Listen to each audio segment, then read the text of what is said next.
Okay. Good evening and welcome to the Governing Board meeting for the Deer Valley Unified School District on Tuesday, August 22, 2023. I call the meeting to order at 7 p.m. Let the record show that all board members are here except Mrs. Fisher. She's on the phone. If you are able to stand, please do so and join me for the Pledge of Allegiance.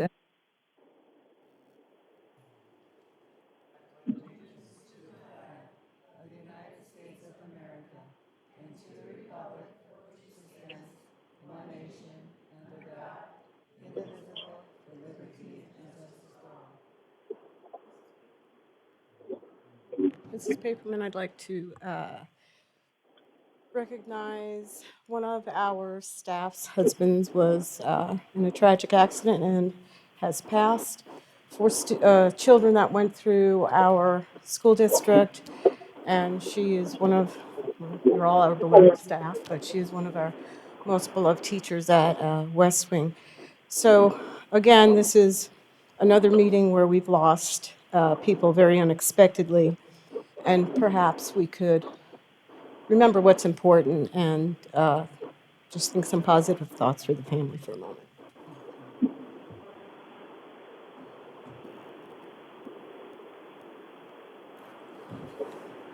You may be seated. I can't hear anything she said. Mrs. Fisher, are you saying something? I cannot hear anything. Oh, okay. Can I get a motion to adopt the agenda? I move that the governing board adopt the agenda with the exception of moving item 4G to 6A, or in between 6A and 6B, moving 6B to 6C. Sorry, that was kind of convoluted. You just want to Move 4G, I'm a sorry, separate consideration. separate consideration, yes, please. I, All right, I'll second that. okay. There's, yeah, Mrs. Orway.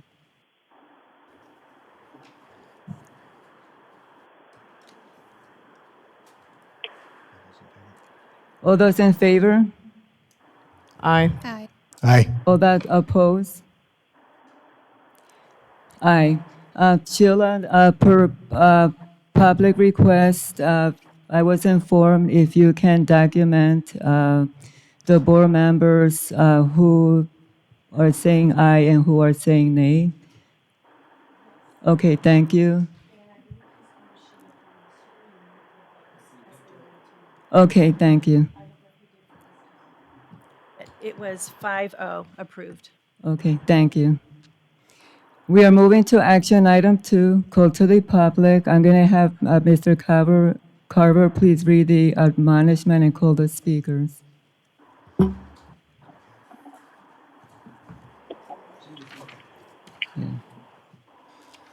The board invites public comment on the district's business in general and on any agenda item in specific. All speakers must observe the rules of decorum.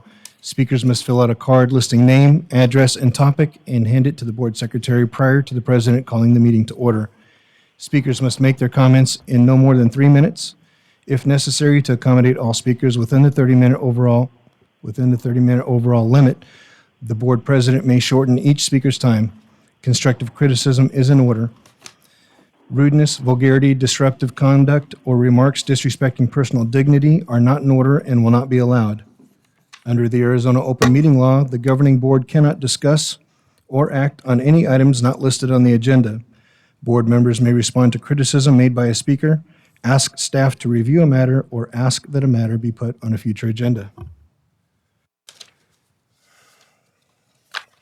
We have 8 speakers tonight. As I call your name, if you would line up at the microphone. And when you get ready to give your comments, please share your name with the board for the record. Cassandra Freeman. I'm sorry, am I pronouncing that right? Framos, sorry. Joshua Hawkins. I am wearing my glasses, I apologize. And Tiffany Hawkins.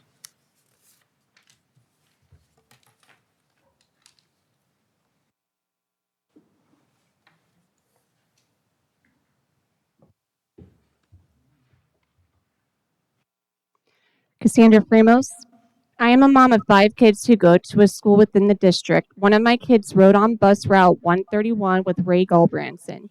Ray was arrested for the lure of a minor for sex. I am not here to shame the district for hiring him, but to inform everyone how district did not fully inform parents of his job title and to ask the board to request a public and documented discussion on how situations such as these should be handled.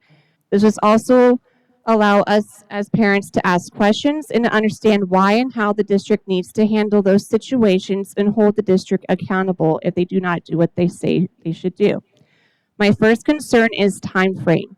I asked multiple times why it took 2 weeks to inform parents. I never received an answer.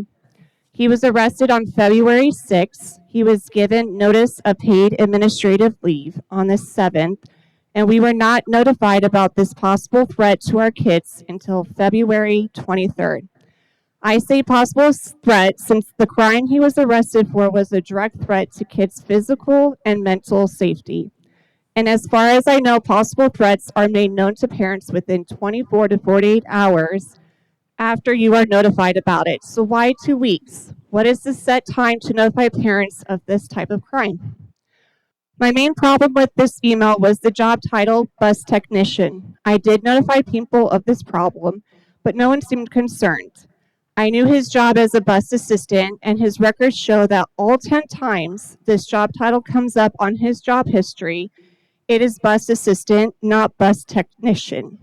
So you may ask, what's the big deal? Well, since bus technician doesn't even exist within the district, I cannot look at what he did as a job. If I can't find it there, I Google it. Google brings up jobs for bus mechanic, and one even says bus mechanic, also known as bus technician. So I would have no need for concern about my child being with him on a bus, but he was on a bus.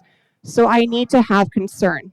When I spoke to someone about this, I heard things like, we use technician loosely in the district. We don't see it that way. You as a parent should be able to put together that since a behavior technician works one-on-one with kids, so would a bus technician. I said that is not how it should be. We should be told outright what his job was, not to assume. Not to be told he did a non-existing job title. So when parents are informed, are the titles supposed to be the real titles or made up ones? Also, the many times I asked for his actual job title, I never got an answer. So please discuss this and request a discussion. And by the way, he pled guilty. So my child sat next to a child predator for a year and 2 months. Thanks.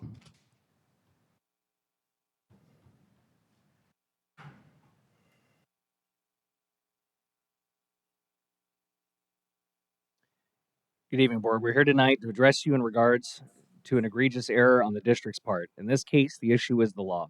The district policy. I'm sorry, sir. I don't mean to interrupt you. Could you start with your name, please, for the record? I'm sorry, Thank you Joshua so much. Hawkins.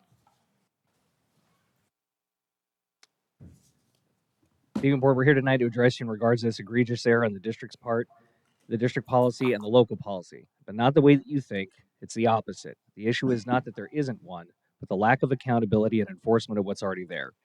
ARS 15341 was reborn through HB 2415 in 2011. This existing law and supplemental bill brought to rectify missing architecture in the law that added written, recorded, and approved standards for how the state is to govern, apply, and enforce the laws surrounding the atmosphere in which our children are forced to endure at school. These documents are voted on, researched, debated, and scrutinized to raise the bar for our next generation of leaders. Fortunately, this district has failed monumentally. Dozens of times, my 2 oldest have endured repeated issues that went unaddressed, from physical assault and destruction of property to name-calling, backstabbing, ripped their friends away from them, and isolated from the group, all in the youngest years of school.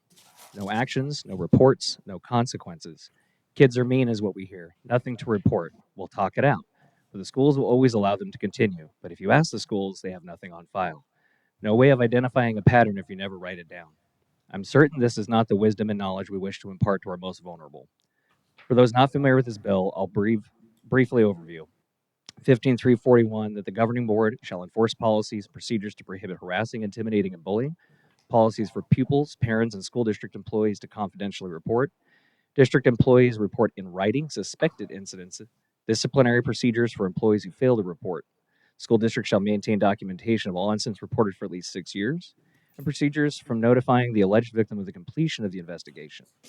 They also ask that you create definitions of harassment, intimidation, and bullying, which, per the district's website, states that it is an imbalance of power, not friends, repeated negative actions, purposeful, serious, with threat of physical or emotional harm, strong emotional reaction from the victim, little or no emotional reaction from the bully, seeking power, control, or material things, may attempt to gain material things or power, no remorse, blames the victim, no effort to solve the problem. By all definition, this district is also a bully. Allowing this from students and encouraging it amongst your staff. By the lack of reaction and enforcement, you give the perceptions that students and staff are not accountable for their words and their actions.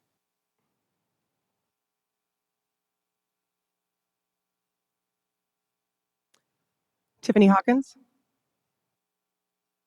Good evening, board members. As you just heard from my husband about what the law and policies are, I am now going to express the issues in hand, not even into going into details of whether this is indeed bullying or not, due to the law stating suspected or confirmed cases are to be documented. So that will be our focus. These laws and policies are not for your staff to be subjective towards and bend it to their opinions and emotions. Based off the many years of all my kids being bullied in school and nothing happening. So why is nothing happening or being documented? Is this due to Dr. Finch's yearly goal to decrease the suspension down by 12%? How? By not documenting any suspected cases and investigating? Now, please explain to me what bullying and harassment is per policy. Per Julie Frank, your safety coordinator, physical assault, name calling, and seclusion do not fall underneath the policy as bullying harassment. How can none of these fall underneath the policies? We contacted Julie as we were unable to resolve with the school. In the district's own policy, it states that if we disagree with the school's decision, we can run it up the chain until resolved properly. However, this was a dead from the start. Julie Frank has skewed the opinions of the law and how it applies. Just like a jury hears the evidence, it compares it to the terms of the law. It either meets the standards of the law or not. Then the case is closed. But when someone has a biased outlook of the law or misunderstanding of it, it makes it impossible to have them see the law fits the description of the events. With this misguided view of the law, we won't ever have properly trained staff to identify or correct the behavior. Furthermore, having no contact from the district office to explain how and why leaves us stuck and frustrated. There is no interpretation needed of this law as it is written clear in black and white what is and what to do. If Julie Frank can't get it right, how do we expect the law Please do to be not correctly use applied? staff names, please. Thank you. What was that? Do not use staff names, please. Okay. Get it right. How do we expect the law to be applied and forcefully corrected by the law? When the staff come to her for further explanation, she'll be incorrectly advising staff on what the right thing is to do, which is where the staff coordinator continues to refer to us back to the school, keeping us in the loop rather than going up further for the next higher authority to resolve, especially when so many instances have gone undocumented and we are left with fend for ourselves. In the end, what we demand is the board and the district to take responsibility and enforce the law as written. We recommend a board agenda item to discuss this further. We will recommend an audit of these records to ensure compliance and documentation of bullying cases. A 100% parent-inclusive survey of how the school handles and reports bullying to and from students and parents and what they can do better.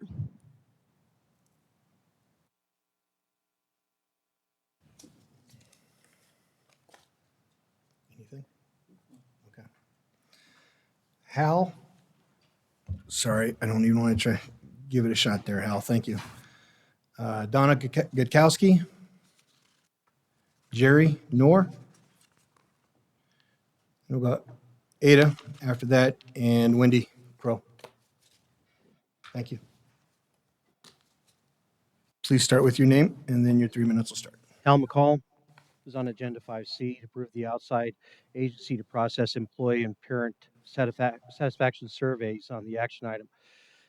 What is the cost to the DVUSD in the past for this survey? Who conducted it and evaluated it? Was the general purpose of these past surveys realized? And if not, why not? And then why are we contracting this work outside? What preview, if any, will be presented to the public? Will there be discussion after the presentation? And what questions will be asked? There are 3 different survey companies listed here on tonight's agenda. Hanover Research at $148,500, but the proposal is all inconclusive and offers more hands-on and creative creativity for the DVUSD.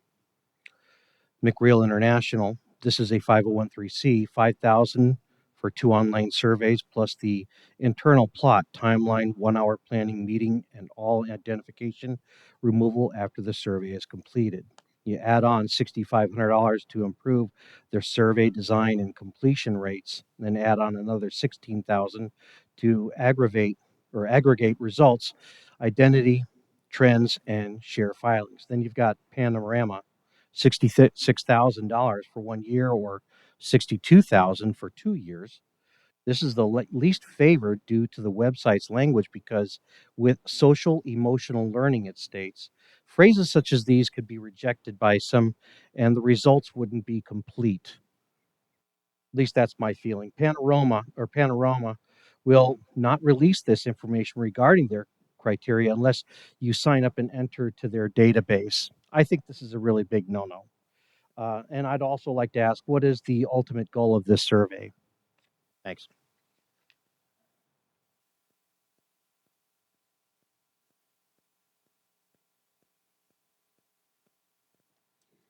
I'm back.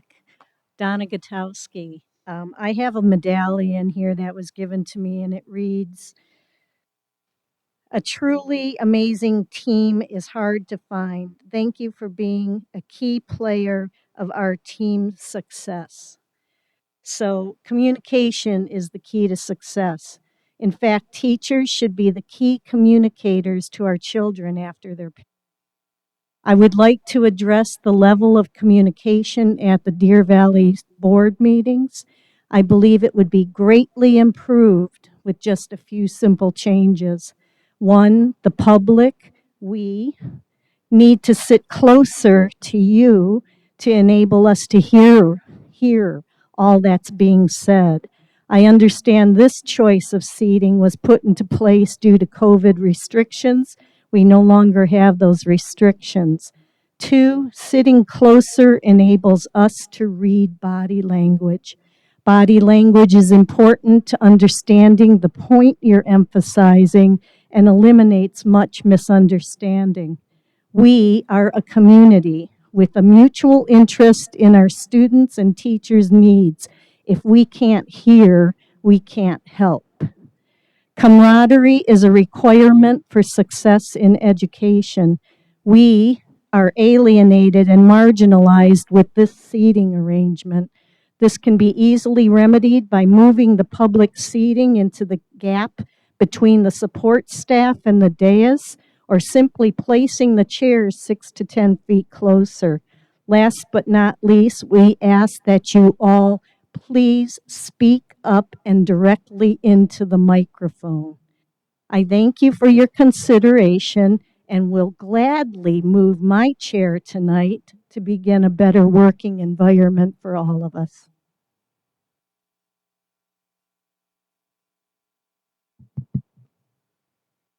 Hey, good evening. My name is Jerry Noor, and my item is pretty simple and straightforward. I see quite a few people here today, which is great. And, you know, we come here to watch our elected officials conduct school business. We're here to see them interact. We're here to watch the votes. And like the previous speaker, it is very tough to follow you guys in this gallery, to follow what's going on, to follow what the votes are, to hear, and certainly to see you guys very well. So with that added confusion, and I've never seen this before in my working history, why we have anybody else above our elected officials up behind a podium is shocking to me. I'm here to see you guys work. I see the rest of the support staff sitting down here. I'm wondering why they're not all sitting up there. But this just adds to the confusion to what's going on and who's speaking to each other. Now, I've noted from previous meetings and particularly last meeting, and I just saw it tonight, we have interaction between staff and the public, and I think that is inappropriate. And I'm going to continue to hold this board to that standard. We're here to see you guys, not the support staff. They're here for you. They should speak when spoken to. They're here to answer questions. They're not here to vote. They're not here to interact with us during a board meeting. Their value is no different than ours. I would respectfully request that you fix that situation and, be a board of 5 that we can watch and interact with and hear and understand what's going on. Thank you.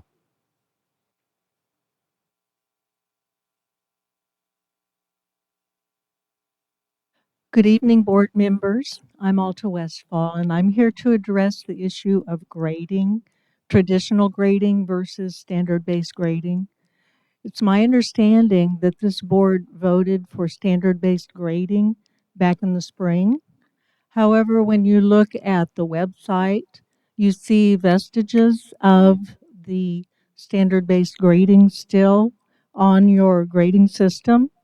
I understand you're going to be discussing this misunderstanding during your what do you call it, your study session, and I'm asking that each of you would consider reverting back to the original decision to only have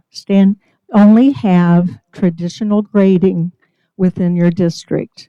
There are many ways that you can come up with proficiency using traditional grading. Formative assessments are for that purpose. When you've done a good job with your formative assessments, summative assessment is the final proficiency standard. That's all I have. Please consider just implementing traditional grading. Thank you.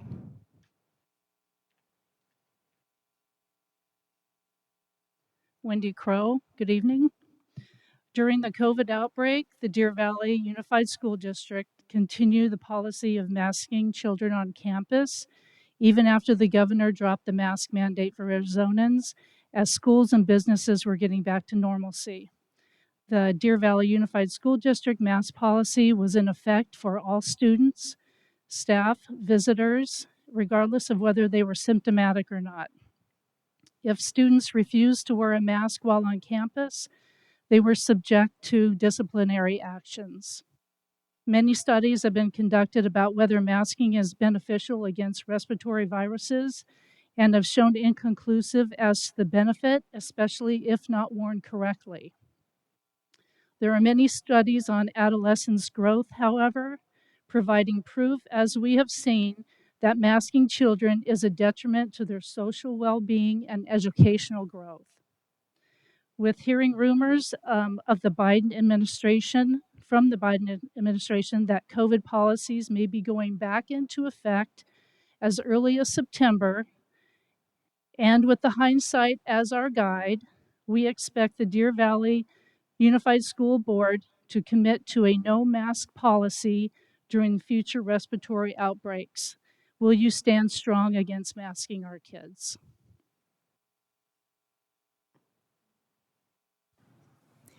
Thank you.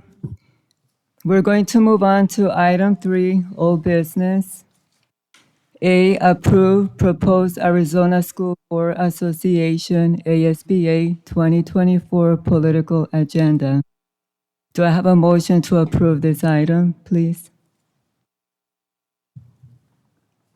I actually had a question. I know we had discussion last time, but being that I'm the delegate, just a point of clarification.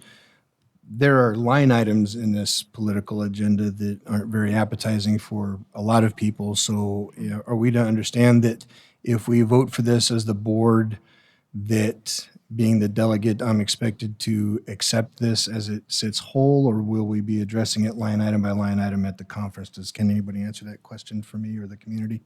Mr. Carver, and this is your first time. Apologize. When you go, it's going to be a room full of all the delegates.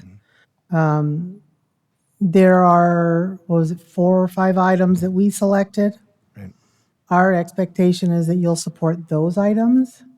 unless they change significantly, which they very well could.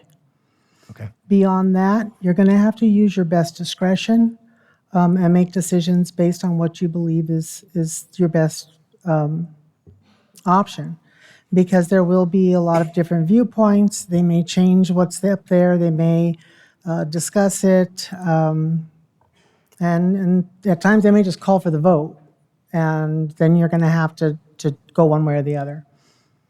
Mr. Carver, they will go line by line, and you'll Yeah, have they to. do. Yeah, you'll just have to remember what What ours are. what ours The are. expectation is that I toe the line for what we've agreed as a board that we support. Correct. Okay, And thank you. At different points in time in that meeting, you will be able to step up to the microphone and explain why you're absolutely for this or absolutely against it and won't support. Thank So, you. Appreciate that. In that case, I'm happy to make the motion that the governing board provide direction to the Arizona State Board Association delegate regarding 2024 political agenda items to vote on behalf of DV. Second. All those in favor say aye. Aye. Aye. All that oppose say nay. Aye.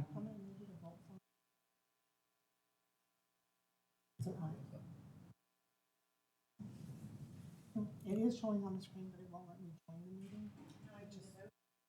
Oh, not on mine. Oh, no, you know what, now it's there. Maybe it did join me without me knowing. The motion's approved 5-0. Thank you. No, continue because my electronics isn't working. Okay, moving on to consent agenda. I only have a question with item J. I open up the document, and my question is it only one signature required, or is it? Are we going to make a motion? Oh, okay, okay. We actually don't discuss agenda, Okay, consent okay. agenda. Do I have a motion to approve this consent agenda? I move that the Deer Valley Governing Board accept the consent agenda items 4A through 4F, 4H, and 4I as presented. Second. All those in favor say aye. Aye. Aye. All that opposed say nay. Aye. If mine doesn't come up, it's on Aye. there also.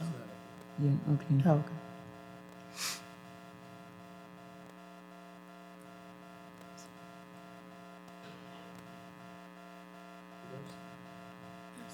I don't have mine. Come on. Sheila, I don't have mine. There it goes. Oh, there we go. Mrs. Fisher, will you ask the technician to show it on the screen on the audience? Okay.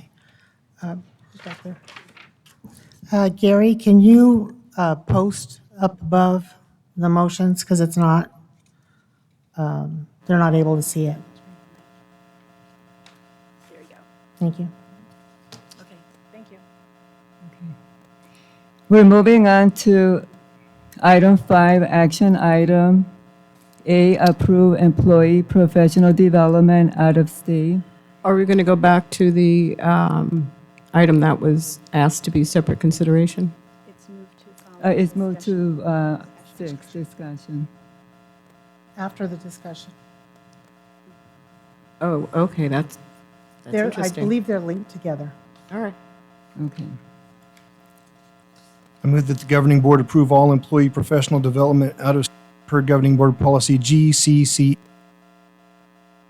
Do I have a second? Second. All those in favor say aye. Aye. All that opposed say nay. I'd like to have some conversation real quick. Okay, Mr. Carver. So I understand professional development to be important, and I've said this before I was elected, and I've said it since I was elected.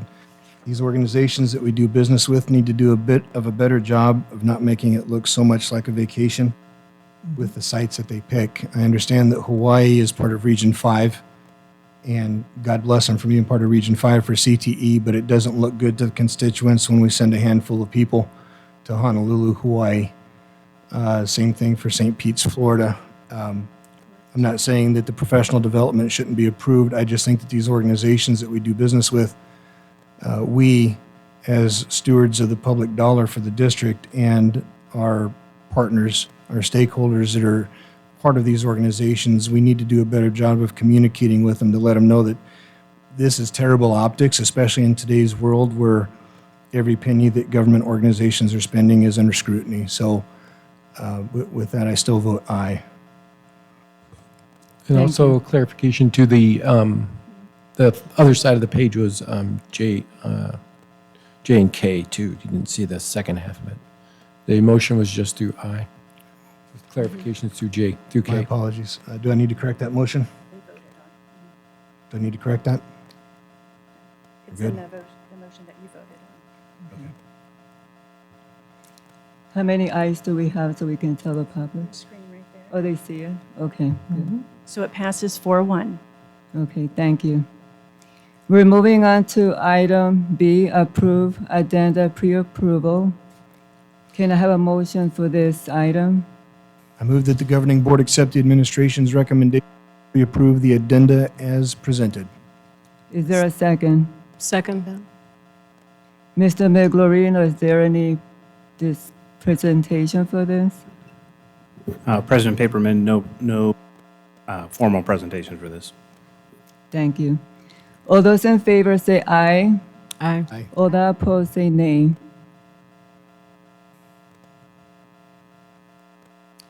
Motion passes 5-0. Moving on to item C, approve outside agency to process employee and parent satisfaction. Can I get a motion for this item? President Paperman, as a point of order, I believe that this item is misplaced as we have a selection to make and a vote can't be rendered when we have multiple selections to make. I believe that this should have been maybe perhaps a preview or discussion, do the three separate bids and come to a consensus so that we could make a clear vote on which one to move forward with. I do believe we can, it can move forward and we can have a discussion. One of the things in the past couple of weeks I've been emailing with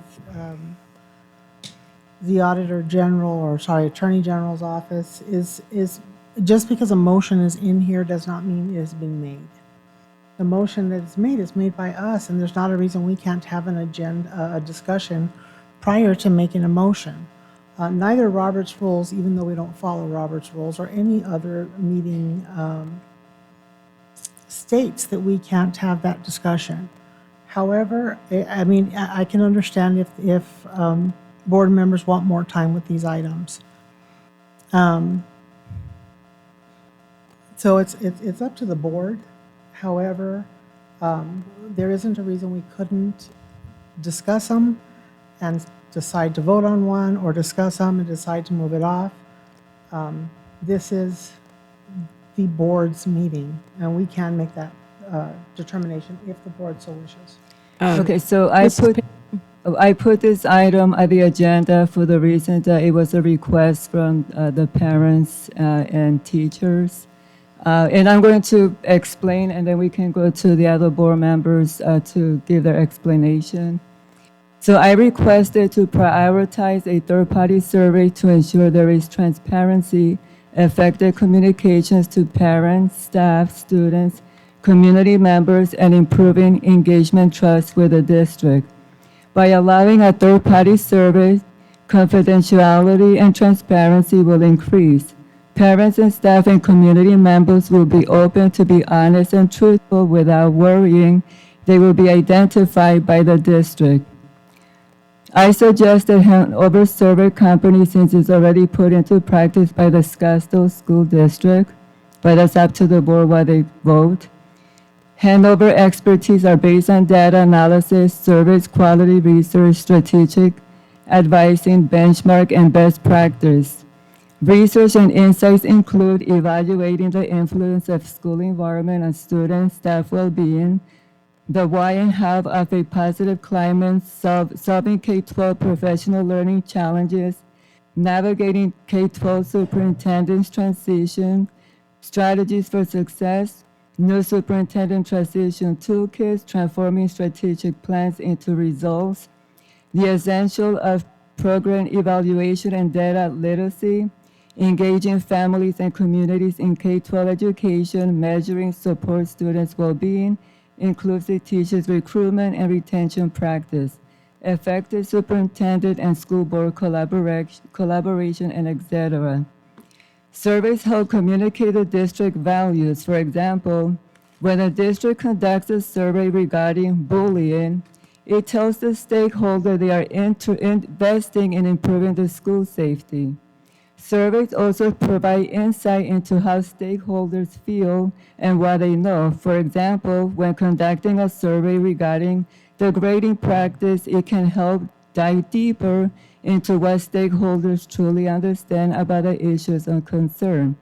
Surveys also provides guidance in the decision making. For example, it can provide feedback and data in order to make changes that will improve the culture and climate, safety, employee retention, and engagement. So once again, this was a request from teachers and parents. They believe, since they've been doing district surveys, that there has not been transparency within the districts. Some parents will say that the survey was given out to parents and not all of them got it. Teachers will say the same thing. Certain schools got it, certain schools didn't, so where's the transparency? So this is why I posted the survey onto the agenda, but it's up to the board what direction it's going to take. Mrs. Orway. I don't think that there's a question that surveys are necessary. What I believe Mr.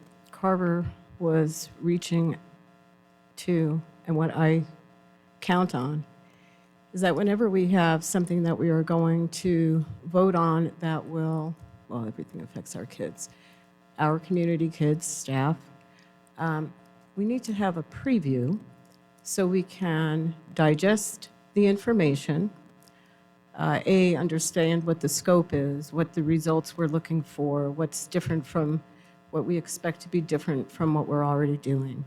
We need to see what the cost analysis is, so on and so forth. You say, parents say that we're not transparent. I can tell you, I hear parents say that we are. So who's right, who's wrong? Don't know if anyone's right or wrong, because I'm sure we all hear what we hear. However, we do have a data analysis department that would be useless if indeed they did slanted things. And I have yet to see an employee, I don't know, Mrs. Moffett, you can figure this out. I don't know where the retaliation is and all that, but the bottom line is we don't vote on something in one evening that has the effects of costing us $66,000, $68,000 without having the opportunity to listen to what the pros and cons are and then doing a presentation, then asking more questions and coming back the following meeting with a clear mind to make a decision. And that, I mean, that's it's plain and simple. And there may not be a rule of law, but for our board, because we like to make decisions based on fact, data, and plenty of research, we have things that are previewed. We have 2 weeks to figure all this stuff out, and then we have a vote. That's why we've always done it. Like I stated, Mrs. Orway, this is parents and teachers are saying this has been going on for very long, even with previous presidents on the board. And they're stating that we have issues within the district, and the district survey has not been transparent to them for the data to be measurable. So I put this on the agenda. I believe that we're starting a new year, and we cannot keep waiting to survey our schools, to survey our teachers, to survey our parents and students, to see how we can improve the district. So again, I did not say that we shouldn't have this as an item to vote on. What I'm telling you is that those same parents, and a lot more of them, would be really interested in making sure that we're making and doing our due diligence if indeed we go in the direction of hiring an outside firm. Yes, Mr. Or Stephanie? I want to add too, we brought up the cost. They range anywhere between or $30,000 and close to $150,000. Those are large numbers. I have feedback from teachers as well as parents saying, why are you even thinking of spending so much money on something when you already have all the resources to do it and it's being done well? So this is probably where we differ. However, like Ann was saying, to open up the agenda over the weekend and to see all of a sudden there's a couple things being put on here that have never. There was a brief discussion back in maybe February where we talked about possibly looking into some third-party surveys, seeing what the cost was, what they did, and then receiving those and then having a discussion about it. And that discussion has never been had. So to open up on an action item that says to approve an outside agency to process employee and parent satisfaction surveys, this is not an emergency. Surveys go out in the spring. So it's nothing that's needs to be happening right now. We're not on some critical deadline to get this decided. Just to see it as an action item without having that discussion time or an opportunity to do any research whatsoever on the companies is not what we're here for. It's not helping our students. It's definitely not helping our taxpayers. And I don't see how we are not being transparent with what we previously provide. I have not received too much negative feedback regarding the current surveys, but that's all kind of not the point. The point is that we need to have a discussion about this, and we need to be provided with educated facts and information before making such a expensive decision for our district. Mrs. Fisher? I want to note that I supported Jenny when she said she wanted to put this on directly to an action item. And I want to be clear as to why I supported her in doing that. Because for 2 years, before Ms. Paperman was board president, things were put on the agenda. 2 of us had no say whatsoever. We had no input. We were lucky to even get basic information.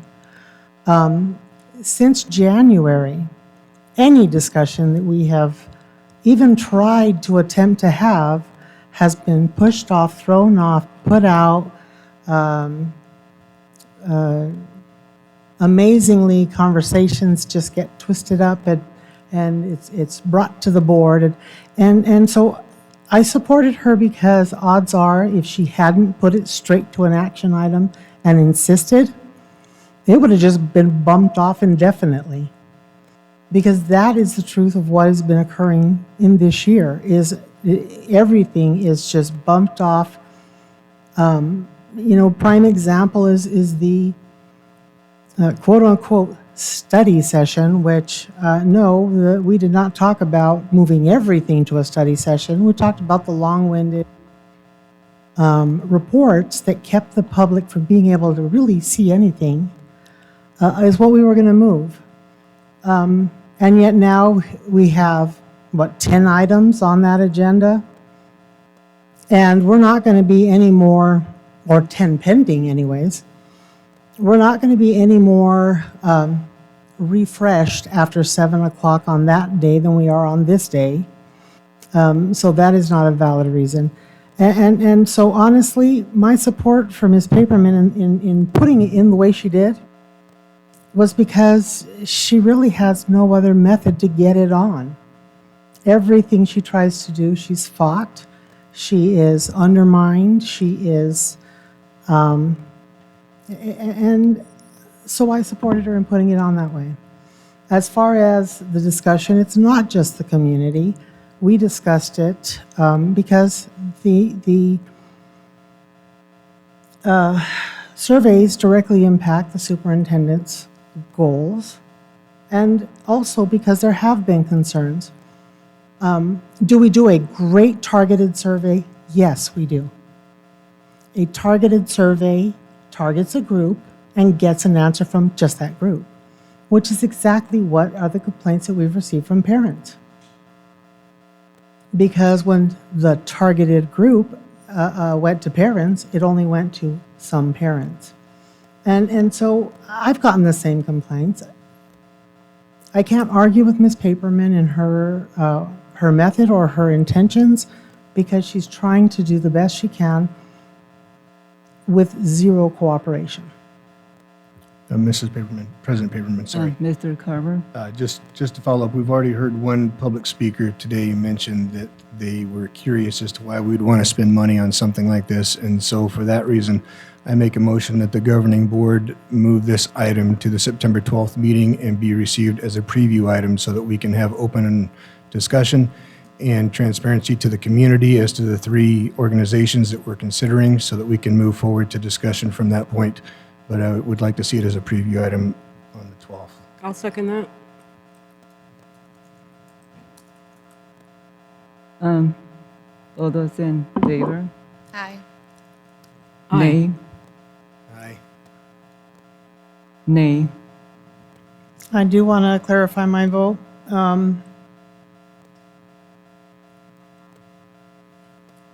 I do understand the board's desire to have more information and transparency. I think we could discuss it tonight. However, the only reason I'm going to vote nay is I just don't trust that she won't be fought to put it back on. And even if she gets it on as a discussion, I don't trust that she will be able to get it back on as an action item at a future meeting. I'm going to just explain my vote, Mrs. Paperman. Sure. I voted aye because I believe that the board president and the superintendent make the agenda. It got on there at whatever time it was, Monday morning. So apparently it does happen. And perhaps if our vice president and president during their agenda would remember there's 5 board members and keep all of that in mind, there wouldn't be a problem. And Mrs. Fisher, I'm just going to correct, bless you, your memory of history. Go back all of those meetings when you weren't president, and you'll see that your facts are a little bit off. I'm sorry, but I will have to say they are not. In fact, there were meetings that were set at times when I could not come intentionally, specifically regarding We're standards-based getting off of grading. the Okay, thing, so but Ms. Ordway, I we think were we off can the moment you just started go speaking. and look at the record, what's recorded, and you can see Okay, so that I your just memory want is a to, I little... just want to clarify to the community, can agree with Mrs. Fisher on the aspect that I had 3 items for discussion, transparency, for the board, to discuss. And then what happens, it goes to a study session. In a study session, community members and staff, parents, there's no vote. Why wasn't those 3 items moved to a different board meeting? So as you may understand, do we have transparency within this board? I feel that we don't. So I was elected by the community. If parents and teachers are telling me there's no transparency with the survey and this has been going on for years, I'm going to take actions pretty fast because we need to bring changes in Deer Valley. We have issues in Deer Valley, and I truly believe that surveys can be a tool and measurable to see what the strength and weakness are so we can work together to improve. I think our Thank you. community would So like... we're going to move on to I'm item going to say D. something. We're going to move on to Mrs. item Paperman, D. I'm going to say something really quickly. You had your opportunity. I'm going to say something. I believe that our community wants us to make Okay, educated no, we're off decisions. topic. We're going to move on to No, D. I believe our approve. community wants us to make educated decisions. Okay. And by not inviting all 5 board members to a discussion on a very expensive topic, we're you off are not topic, so allowing us let's to make an move on educated to vote for our D. community, which is best for our Okay, students. We'll move on to D, approve specialized legal counsel, present governing board. Before I speak on this, we need to have a motion. Ms. Fisher, can I get a motion? I move that the board consider selecting an attorney specific for board exclusive advice with a set initial limit of no more than $10,000. That's my motion. So we're amending the motion Is there a motion somewhere? that the board approve specialized legal counsel. I'm just adding the 10,000 limit so that we're limiting.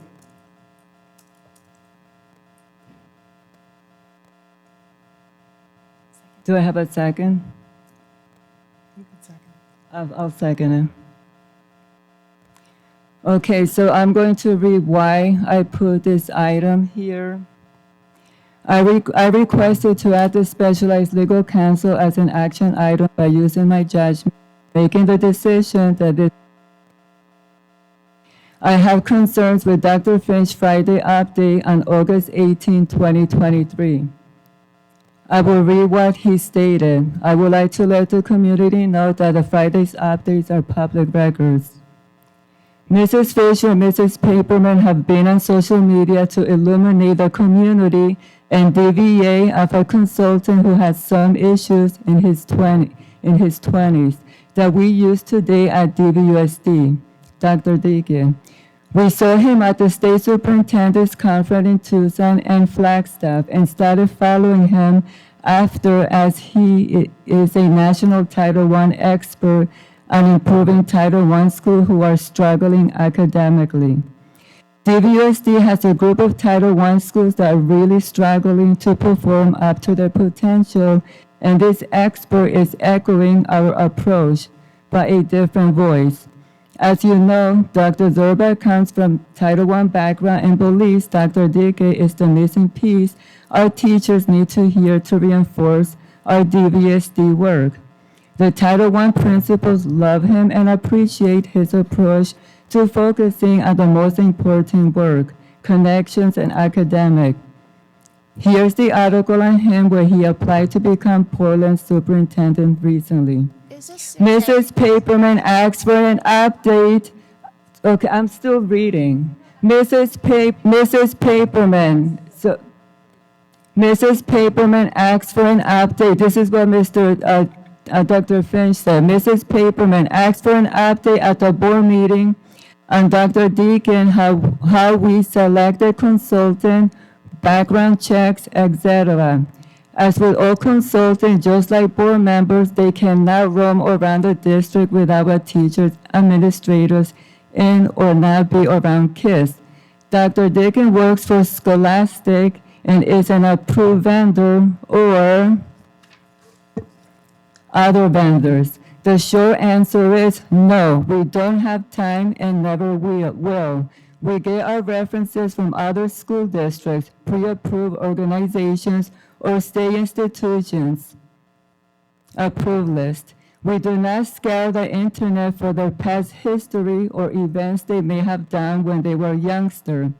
Dr. D will provide additional information regarding this consultant below. Just a reminder again, going to social media to impact district decision may cost your personal pocketbook down the road, as you won't be under the district liability umbrella since you have been previously warned about the dangers of putting district business on social media with only part of the story. Community members, parents, teachers, and staff, I will read a post that I wrote on the Deer Valley Education United and DVSD. Parent Take Action on August 14, 2023 and August 2nd, 2023. I have been contacted by many staff and parents who are concerned with a consultant hired by the district. I was not aware of this and do not have information. If you look at previous board meetings, the only thing I suggested was to hire a curriculum and instruction to better support Dr. Finch in the implementation of traditional grading effectively. I will be looking into this matter and hope there will be clarification. It is late evening and I apologize if I have not answered your messages. I don't see anything wrong with my post. Here's another post. Welcome back to all the parents, students, teachers, and staff for the 2023-2024 school year. I hope All of you had a well-deserved restful summer break and were able to spend time with your family and loved ones. I would like to take the opportunity to assure parents and teachers we will not be putting standard-based grading into practice this school year. The board voted to remove standard-based grading and replace it with traditional.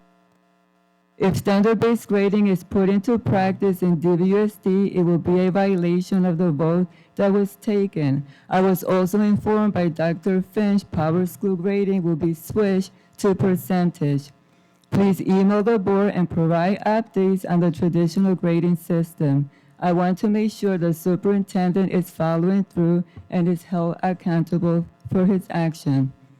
Community members, staff, my concern with Dr. Finch is that he has stated he has gone to district attorney for questions.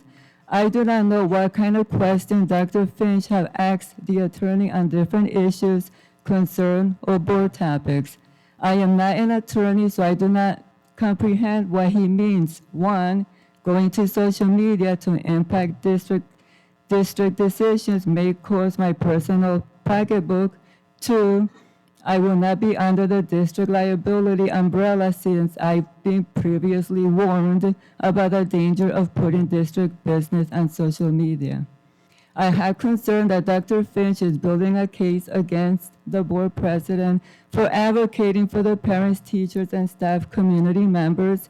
He also has given me a hard time to do my job on adding items to the agenda which sometimes were requested by parents, teachers, and community members. He has stated he has gone to the attorney because he disapproves to add certain items, or there was one incident with an executive summary. I do not know how to interpret his statement. Is Dr. Finch giving me a warning? I don't know. Maybe it's a threat, maybe it's bullying, maybe he is building a case against me. I don't know. Are we going to call So for the- are we I'm gonna see still if we're talking. gonna Parents and teachers have concern with the grading practice implemented this school years. I have been asked if this is allowed going against board vote. Parents have concern. They have come to the board meeting and spoken during quote to the public. If the district did not like what they said, they will be threatened with an attorney. I was asked if this is allowed. Once again, this is according to what parents are saying. Parents are concerned on the issues of bullying if the process and policy is being followed when issues occur at their children's school. Parent Association and Teacher Association have concern what they should post on their group. Do they have the freedom of speech to advocate for their students, teachers, and public in a respectful manner? Parents, teachers, and staff and community members, these are some of the concerns that have been brought to the president. I am requesting for the board to consider to have an attorney exclusively for the board to ask questions when needed. The board are elected officials by the public. Our duty is to advocate for the parents, students, staff, and community members the best we can. I also believe there is no collaboration, trust, and transparency with the superintendent. Again, I am requesting for the board to consider having an attorney exclusively for the board looking in what Mrs. Fisher said, a budget of $10,000. If we have a transparent superintendent, we might not use the budget amount. Thank you. Going to call for the vote? No, we haven't even discussed it.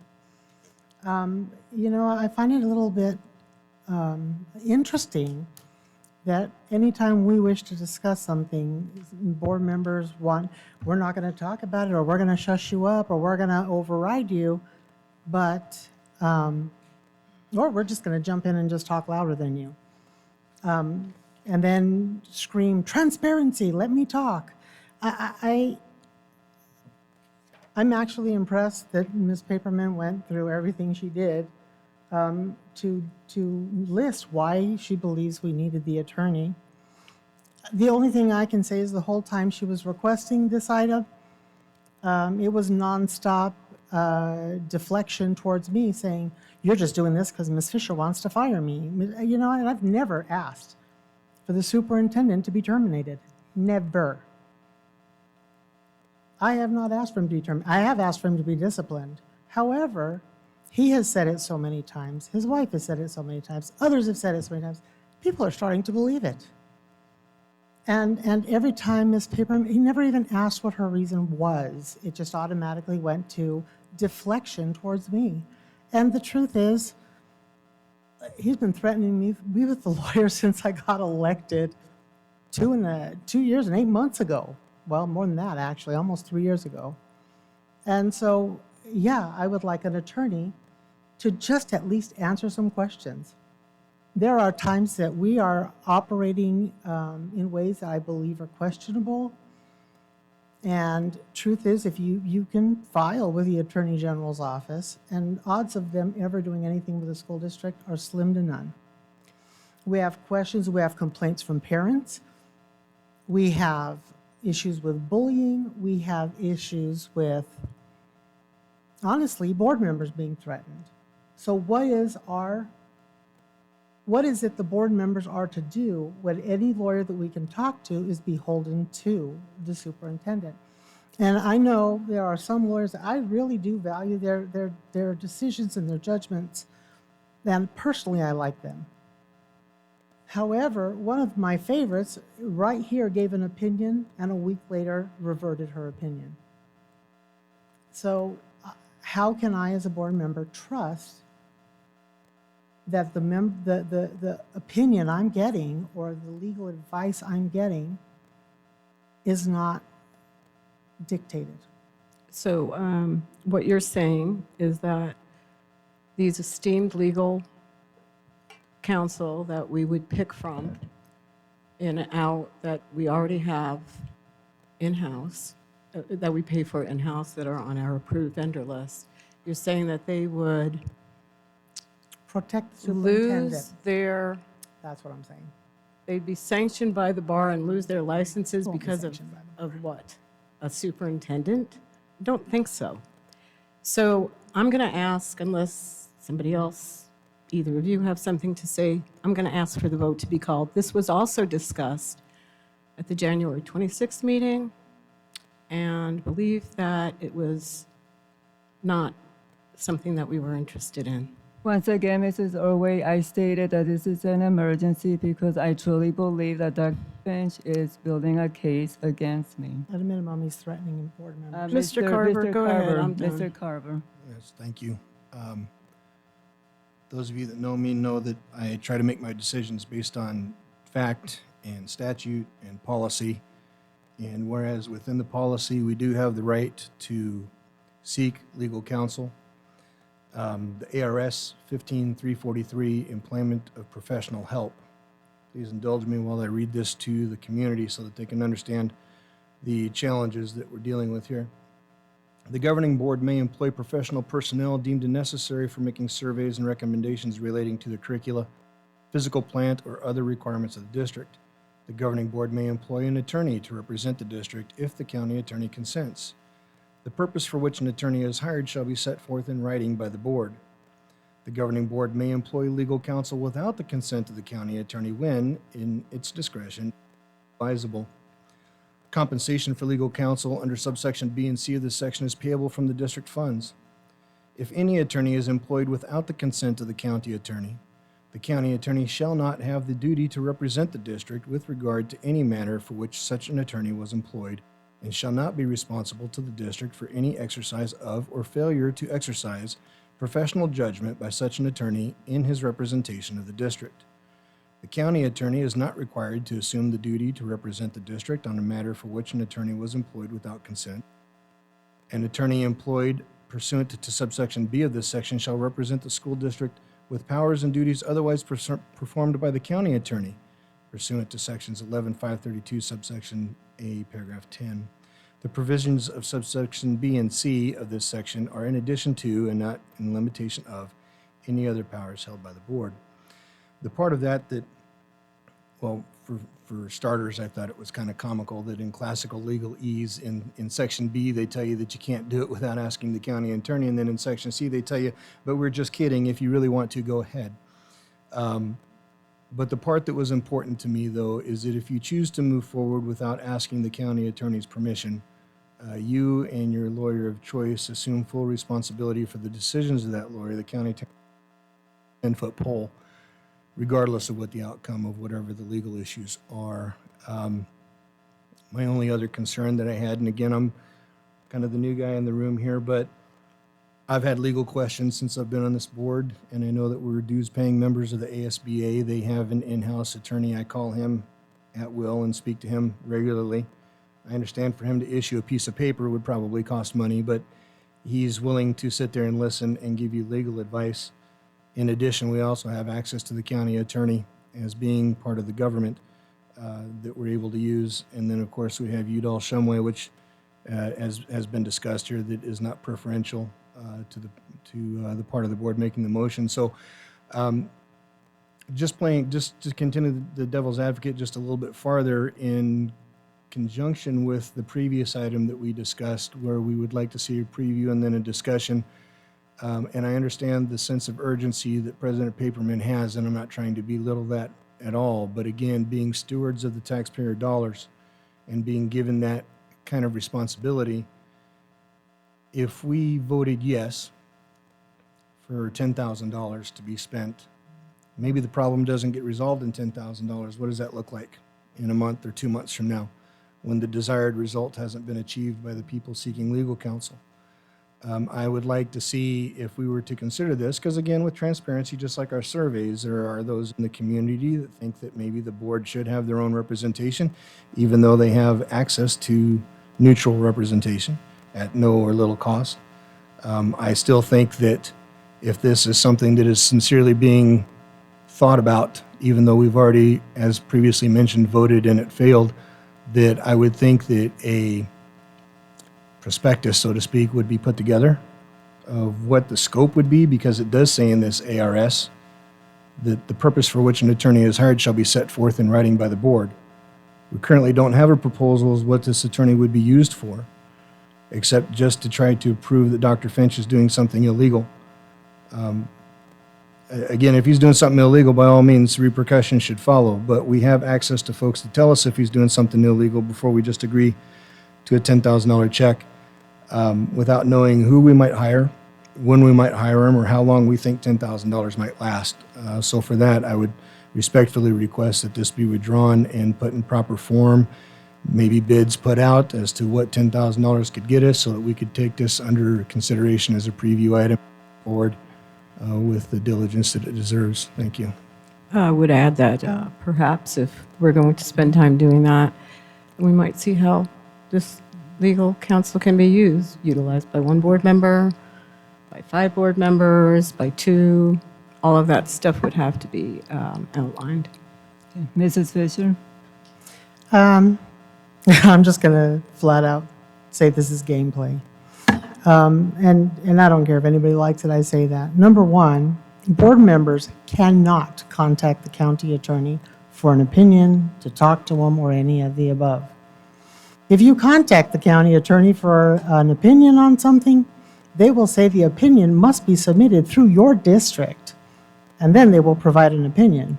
There are attorney general opinions on all kinds of things, and the county attorney will not respond whatsoever.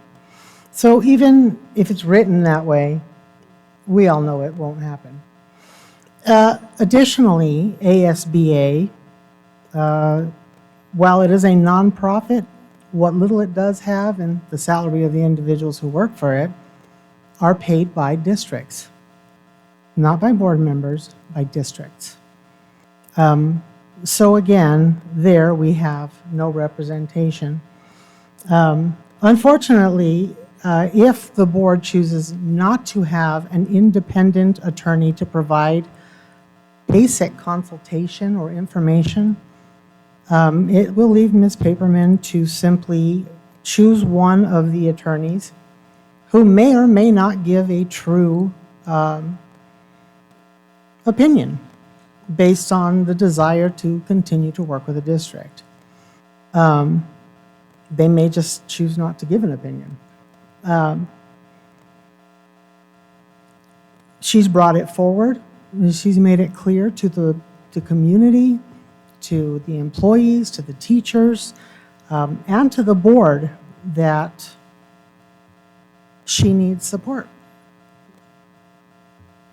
I feel for her. I apologize to her. She's only been under threat for 8 months. I've been under threat for 7 years. So I kind of get it.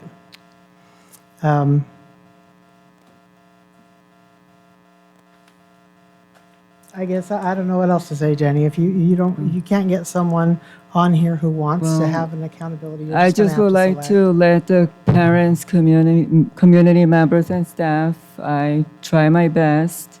I provided your concerns to the public.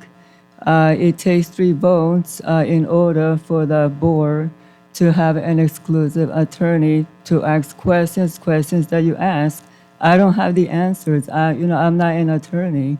Yeah, it would be nice if I can go to exclusively just for the board, since there's no trust and transparency with Dr. Finch because he keeps going to the same attorney when he tries to, for example, not put my executive summary on the agenda. Last night, it took, 6:54 just to add one item on the agenda. So I'm tired of fighting Dr. Finch. So, and this is why, I believe that board members, we represent the community. We should have an attorney to better support the communities when they come up with legal questions. Okay, so so we're going to call for the vote. So I call for the vote. All those in favor, say aye. All that opposed, say nay. Can we clarify, since it's been a long time, what are we voting on? What was the motion now? On the screen in front of you. It isn't on the screen in front of me because it's not.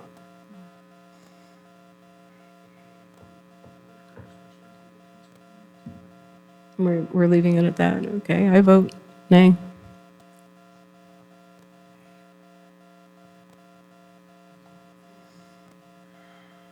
You want me to vote?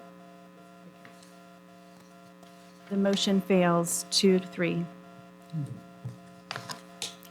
Moving on to discussion A, Deer Valley Unified School District consultant. This was a request again by the community and by the staff.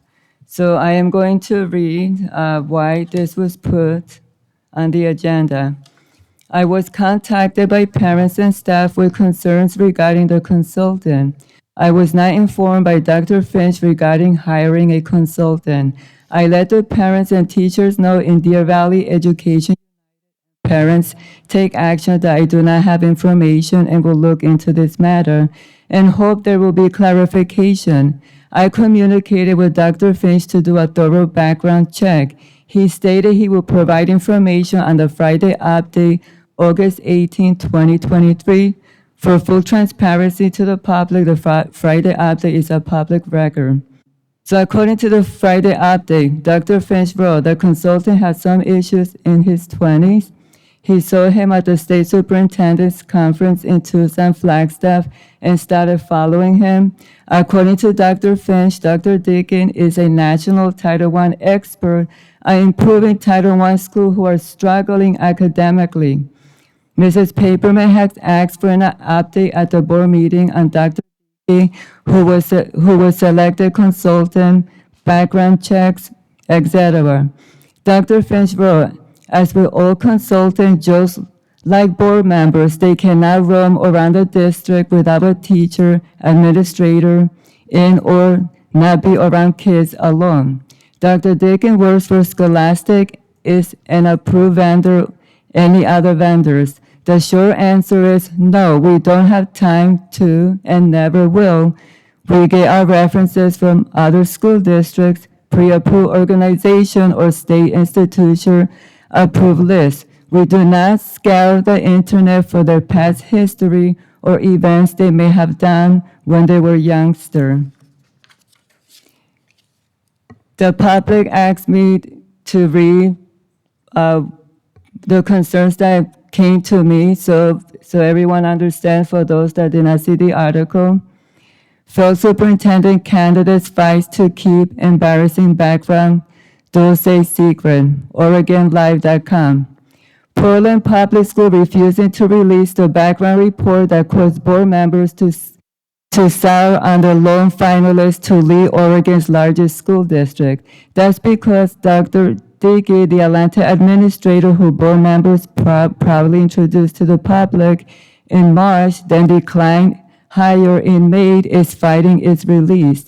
The school district say it is honoring Dickey's request to keep its dossier on him secret, citing in part a provision of Oregon public records law allowing personal information to be withheld from the public.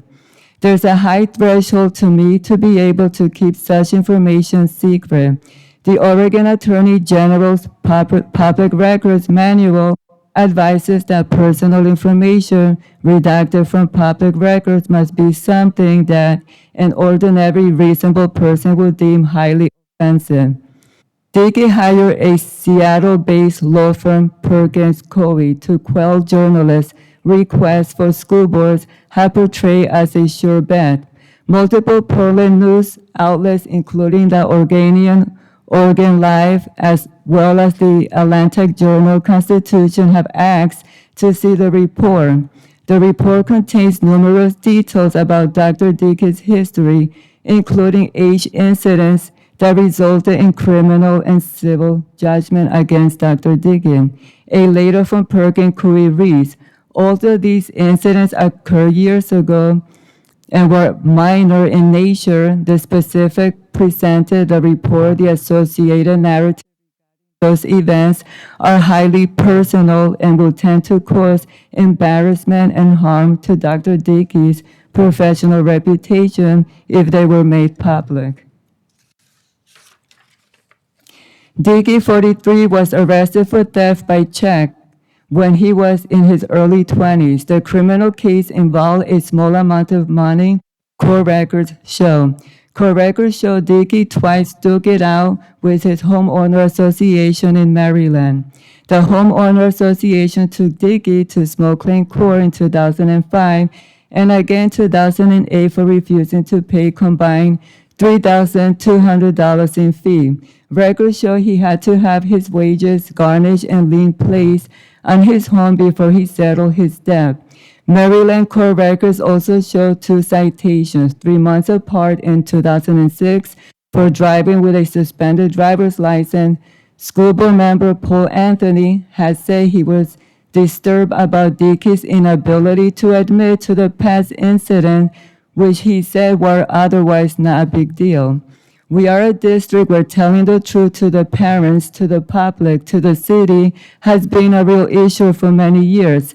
Anthony previously told the Oregon Live, we need someone who can address our issues with honesty and integrity and own up to what's wrong. And if we can't have that, we aren't going to be able to move forward.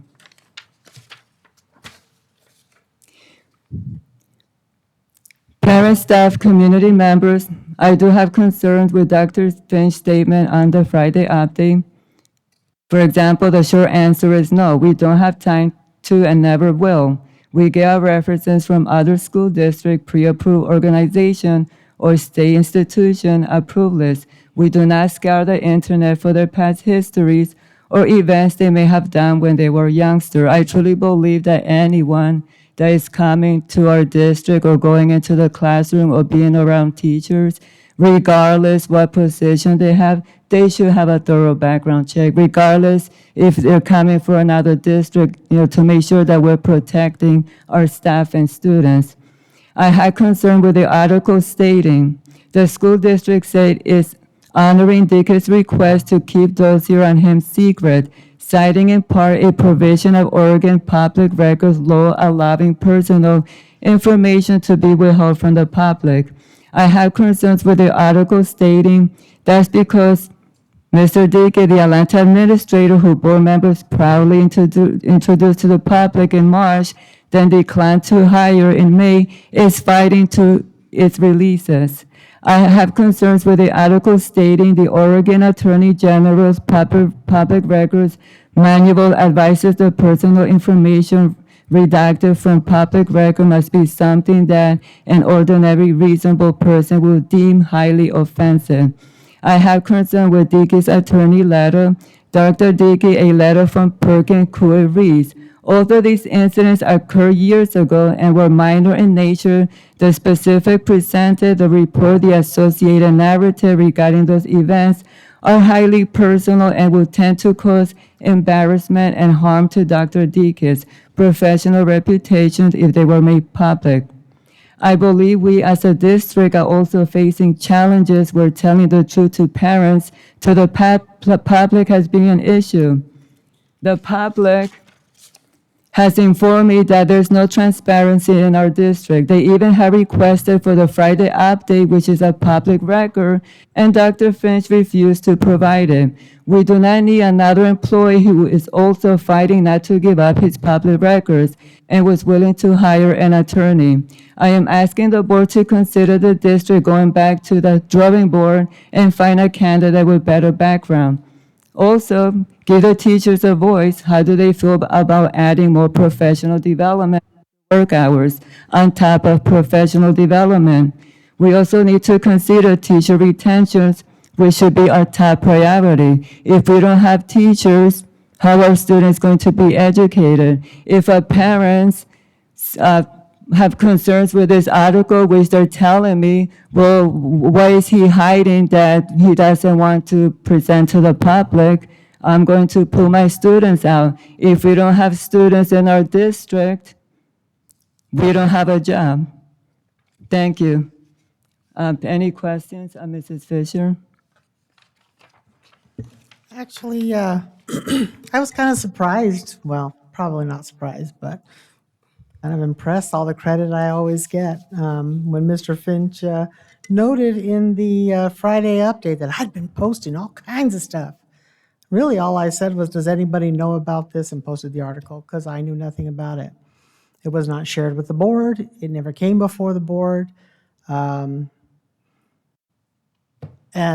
honestly, part of the reason I asked that the consent agenda item be pulled off and put to after this discussion is because it says it's scholastics. So is that the same program that is this guy, Dr. Dickey? Is what's being approved in consent agenda? How many times have I said stuff is hidden in consent agenda? We're just going to approve because it says scholastics. I don't know about you, but when you think about scholastics, I think about that really cool little pamphlet that we used to get in elementary, and then you would circle, find the things and all that. That's what I think of when I think of scholastics. So without any reference, seeing on consent agenda with zero information about what it even is, I probably would have voted for it because I loved scholastics when I was a kid.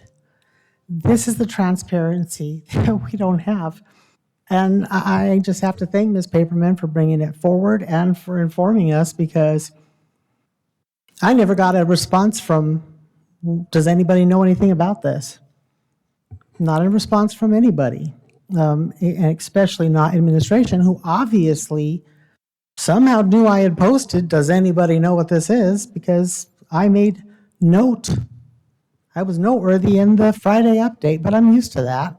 Even when I wasn't on the board, I was noteworthy in Friday updates.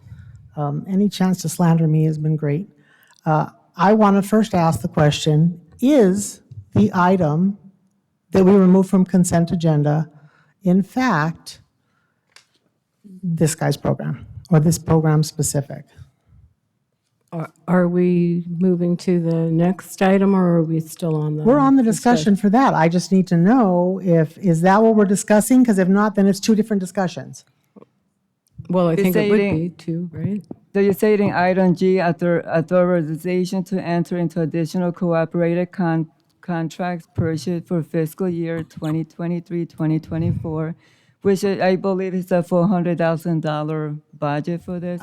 And I don't want to make accusations. Staff development and leadership training, in-person and virtual coaching session. Isn't G for a police officer? Or am I missing something? No, it's the one that was moved off. It's the procurement for the Other one? scholastics item. Yeah, all I'm asking is if we could finish one item at a time.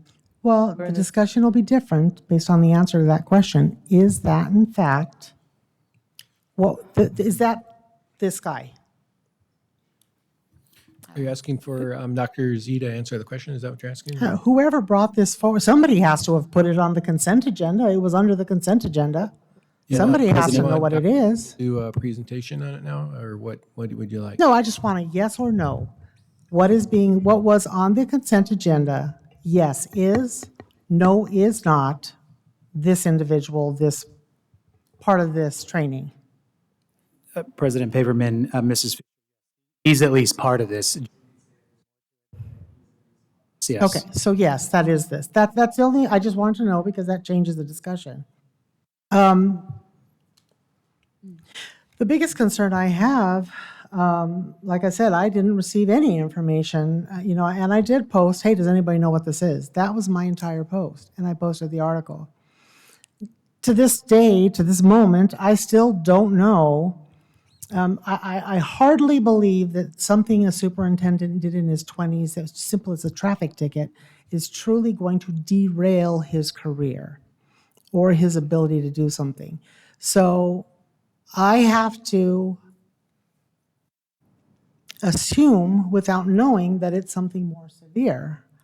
And I think as a board member whose job it is to protect children, I think we need to have more information. And so again, I thank Ms. Paperman for bringing it forward.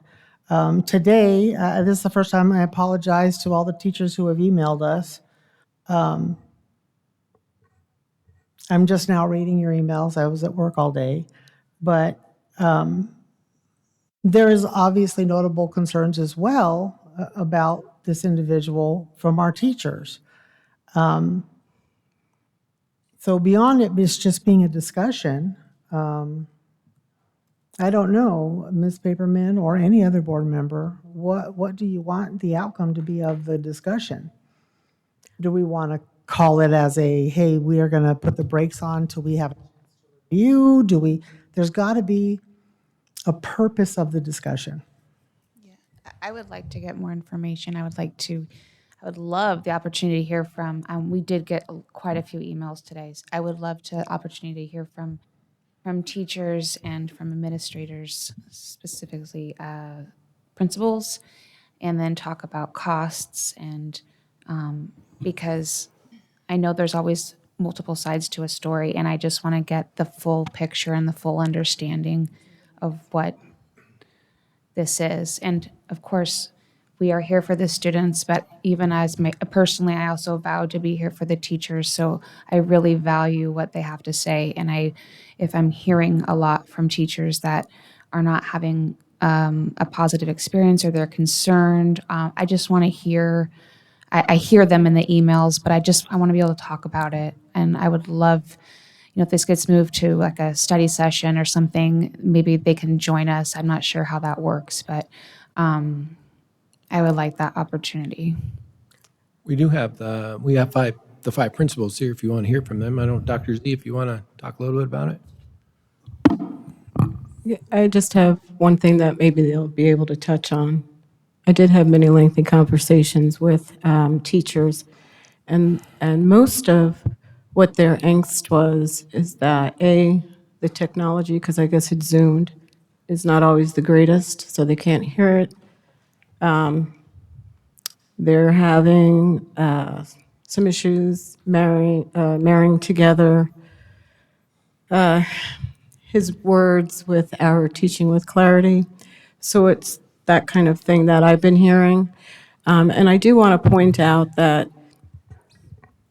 reading those articles, which I read many articles, and what it comes out to is that he wrote the bad checks. We have employees in our district that have written bad checks too, and they've paid the price, and they're excellent human beings. So I don't know that necessarily disqualifies. What I'm more concerned at is that these students in the title schools that are so far behind, and our teachers need something to help them, I want those resources available. And if this one's not the resource, then it's not. But can we concentrate on this part of it, the help that is going to provide the children? I just want to make one more. I do agree with Ms. Ordway that we have to help the children, but I also want to point out that the students, the children that are in Title I schools, statistically are the most likely to be molested or Victimized, and that's why I think our victimized or principals any other protect thing. them So- against all. So, Well, I'm sure they would Yeah. if they knew it was happening. But Okay. as we know from multiple occurrences within this district, teachers or principals can't be everywhere all the time. They don't always know. And we do have to protect children. So, Dr. Zerberg, I do have a question for transparency. How do you elect the principals? By every principal given the opportunity to give their opinions of what they think of of the consultant? President Paperman, we had our Title I meeting last Wednesday, and I asked each principal to share their thoughts about what input they have had from staff regarding Dr. Dickey. And then I did ask after that which folks would be willing to come share some of their thoughts. And these were some of the principals that put up their hand and said yes. Okay, so they freely volunteer to come. They weren't hand selected. I think I had a hammer on a couple of them. Was it a big hammer or a small hammer? Yeah, no, yes, they are here voluntarily. Okay, thank you. Okay, and I would be happy to, along with the principals here, to add on some context, which I think will help with respect to what we are doing this year with Dr. Dickey. So let me go quickly through the first couple slides, which will inform those listening and perhaps those in attendance today as far as what Title I is, because there's been some comments regarding Title I schools. So first of all, in terms of Title I, it's a designation, and a school can be designated as title or not title based on the number of students that are participating in the free and reduced lunch program at a school.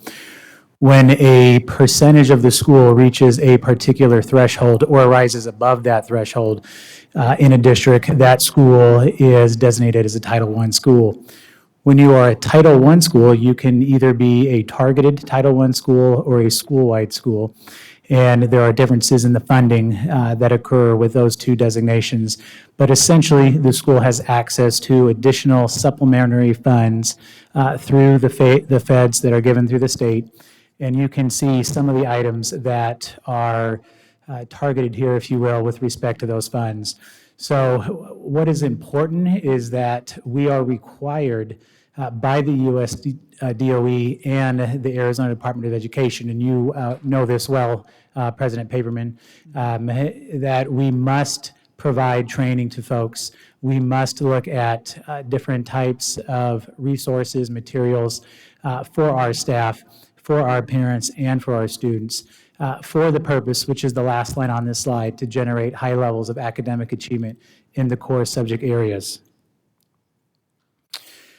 So the state has a required process that all Title I schools use, and that is captured here in this graphic, and it's called the CNA and the IEP, and it stands for a comprehensive needs analysis and an integrated action plan.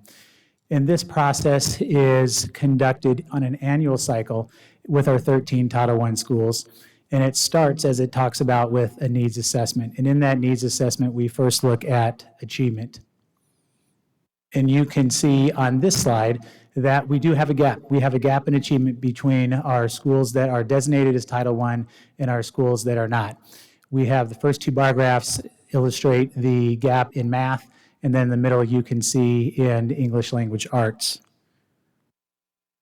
When a school goes through this particular analysis and after they identify the They then need to go through a series of rubrics with their school teams. And those rubrics are based upon the six principles of effective schools. And so once they go through those rubrics, they then rank order the need, and they come up with something called the primary need. And it is somewhat evident in the name. It's the highest rated of the six principles, with the caveat that the sixth principle is parent engagement, and that has to be addressed by each school, regardless of where its rank is.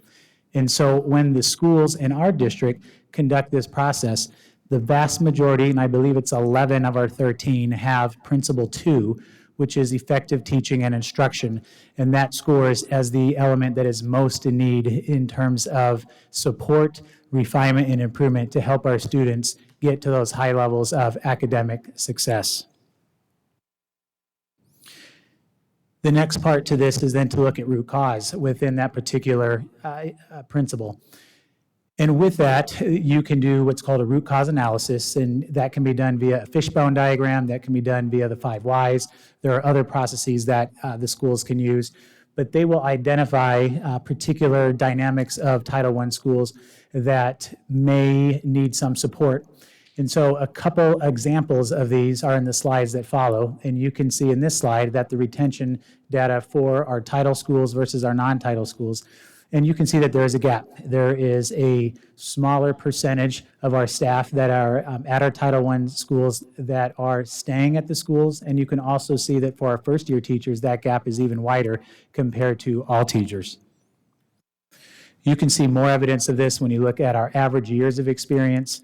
And of particular note is to look at the comparison between what we are seeing post-COVID and what we had pre-COVID. So for example, you can see now that we have roughly a gap of about 3 years of our teacher experience, and consider as well that 2 years of this was during COVID. So that is a different type of experience that teachers had as that is adding up to that 10.7 years and the 13.5.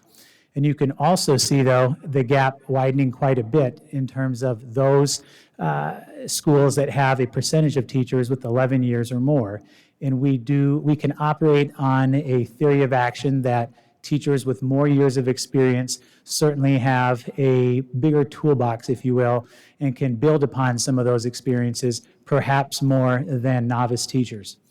Contrast that to what you see in a pre-COVID year, and I selected one at random just for the sake of this conversation. And you can see that if you look at 2018, that gap was not nearly as wide as what you are seeing now. In fact, for the average years, you can see it's less than 1 year, it's 0.6, and it was single digits when you looked at 11 years or more. There are certainly other root causes that the schools came up with during their rubric review. Again, those were just 2 examples to show you. So what happens then is once they identify the root cause, they then go through the process of identifying, as it states in this graphic, what practices, strategies, and interventions would help overcome some of the barriers that are present, and in this case, specifically in Principle 2.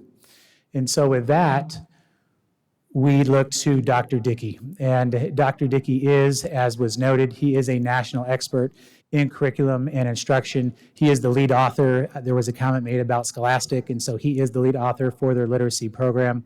Dr. Dickey has been featured, just as the slide says, at multiple conferences in our state, from the Arizona State Administrators Association and other associations as well. In fact, our principals that are here at the table, and there are others too, were at one of the conferences that he spoke at, and they themselves were the ones that said what he is talking about would be beneficial for our students to get them to those higher levels, and would be beneficial for our staff. Because again, you saw 2 slides which gave you somewhat of an insight into how can we help our teachers accelerate the rate of learning some of those important strategies that will help our students succeed. And again, our principals will talk about that more in just a minute. Dr. Dickey's resume is quite complete. He has chief academic officer experience in very, very highly urban districts, much more urban than Deer Valley. He has worked with numerous districts in Arizona. He's on the same cooperative contract, and I did want to make sure to point that out, that our solution tree reps are on. And we have numerous solution tree reps that we have used over the years, and that is the same contract that they are on, such as the one we are looking at for Dr. Dickey. And with that, I'll just mention that his work certainly is connected to our strategic plan. It's connected to our strategic priorities that we have. Here you can see an illustration of the 4 questions that we look at with respect to MTSS A and B, and the connections are present there between his work and the work that we are doing as a district. It is aligned work. It's not new work. It's the same work. It's aligned, and we're looking to simplify the practices that we have been talking about in order to make a easy transition for our staff, again, to help the students. Okay, and so with that, I'll give it to the principals to talk a bit about their experience so far with Dr. Dickey. And each of them will talk about certainly some of the pluses they've had, and they will also talk about the adjustments that have been needed, because certainly we have learned over the past 5 weeks some of the roadblocks that we've had and how they have overcome that. So Jackie, do you want to start us off? Jackie, hit the button right there if it's not. Just hit that button. There you go. Thank you. So sorry. I do love a microphone, and everyone knows that about me. So I am Jackie DeTore, principal at Arrowhead, and I do want to just reiterate when many of us, well, all of us that are sitting at this table and a lot of other Title I principals first saw Dr. Dickey present up in Flagstaff at the conference, we saw quite a few presenters, and when we gathered together, we were all talking about Dr. Dickey and what he had to say and what that would mean for our staff and our students. So we actually asked, how can we get him? Can we get him? We need him. And I'm going to tell you my strongest feeling about the great divide of students who are most needy and at risk is language. That's the great divide. And that's Dr. Dickey's message, that we have to provide our students that fill that gap of language, of academic language, because that's the piece. They can think just as well as anyone else. Their brains are just as their development, it's all the same. What's the difference? The language experience. And that's a big part of this work. Can I interrupt you? Yeah. Would you please explain what you mean by language? So we use words like analyze, evaluate. These are words they see on their state assessments. There's language experience words, things that you naturally learn from what you get an opportunity to do in your life. And so the vocabulary that we have and have access to, we find our work with our students that's a piece by no fault of anyone really other than experiences. And some students have more experience than other students, and we find that our students have fewer and more limited experiences. So it's the language that goes along with that. So learning the vocabulary that is presented in state standards and the objectives we're using and their reading, those are the pieces that hold them back, that the performance on the assessments look a lot lower than they really can perform. So we need to fill those gaps for them and help them. And one way to do it was shown to us in this work. So we were very excited about that, to bring that to our staff. And so then we started, not all of our schools started it last year. We took a little dive into it. We saw him in person, and then we did see him on Zoom as a way to get him to be able to present to our staffs. That was not the best. We all agree. Everyone agrees. Many of our staff who chose to participate in the district's PLC summit that was held at Goldwater in May got to see him in person, and they all were like, "Oh my gosh, this was so much better." And I mean, I know my people were saying that. They're like, you were right, because I just kept saying, you need to come. It's so much better in person. And they were just excited. How can we get this? How can we do this? What can we do? And that's what they were saying to us. So then when the work continued, we, again, it is kind of this hybrid of the having, by nature of how we can get access to all of this.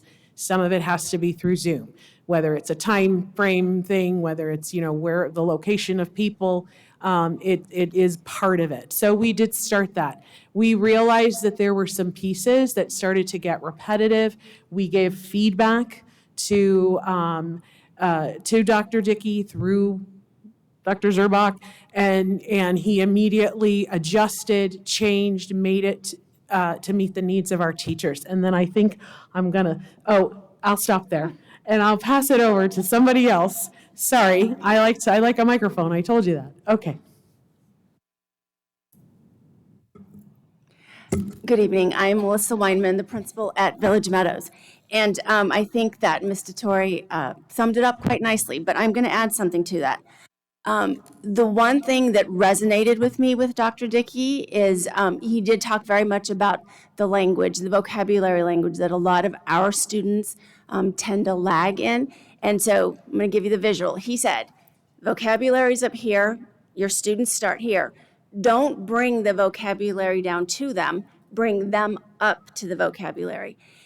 And it's something as simple as that I was like, okay, so it's not about kid-friendly terms, it's about explaining it in terms that they understand without watering it down. My staff last year, I believe that they did enjoy him. There, as fully transparency, there was a little bit of repetitiveness, so we did bring that concern to the table this year. I think it has been night and day. And I had put out a survey to my staff before anything was ever even brought to the table. I said to them, and the survey question was, please answer the following question. Do you feel that yesterday's my contacts and they're dry by now, professional development on learning objectives was beneficial? And I asked it that way specifically because there was some questions and a little bit of confusion with the vocabulary that was needing to be used. And every single one of the 21 that were surveyed, they said, yes, it was beneficial. Did they have questions? Absolutely. And so those questions were answered, and I put them back out to them in an email. But I feel that our staff, and especially my school, because when we're talking title, depending on the day of the week, I have the highest percentage of free and reduced lunch. So I have the neediest students. And if my teachers are saying that this is helping them, then I feel good about what we're doing, because it's them that I am there to support. And if what he has said has resonated with them, then I can feel good about that. Thank you.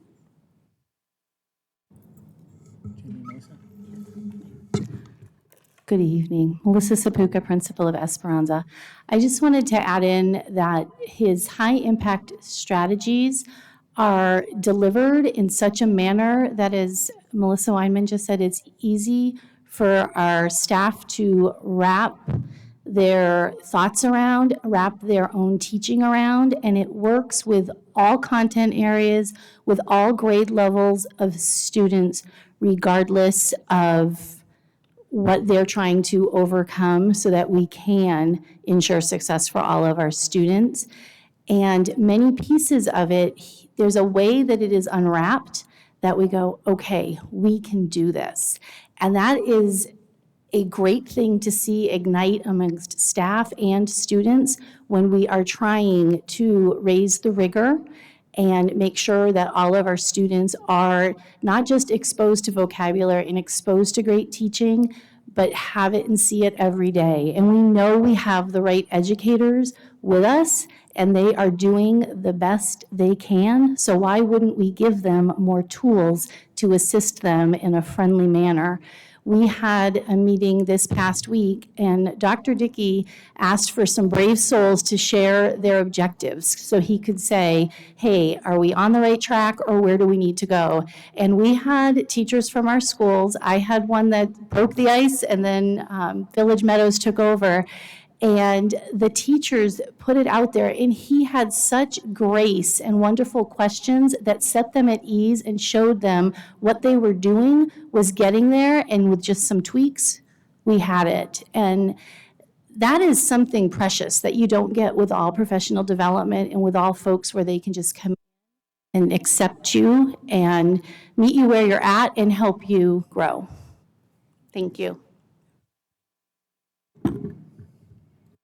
My turn. JV Hood, principal at Paseo Hill School.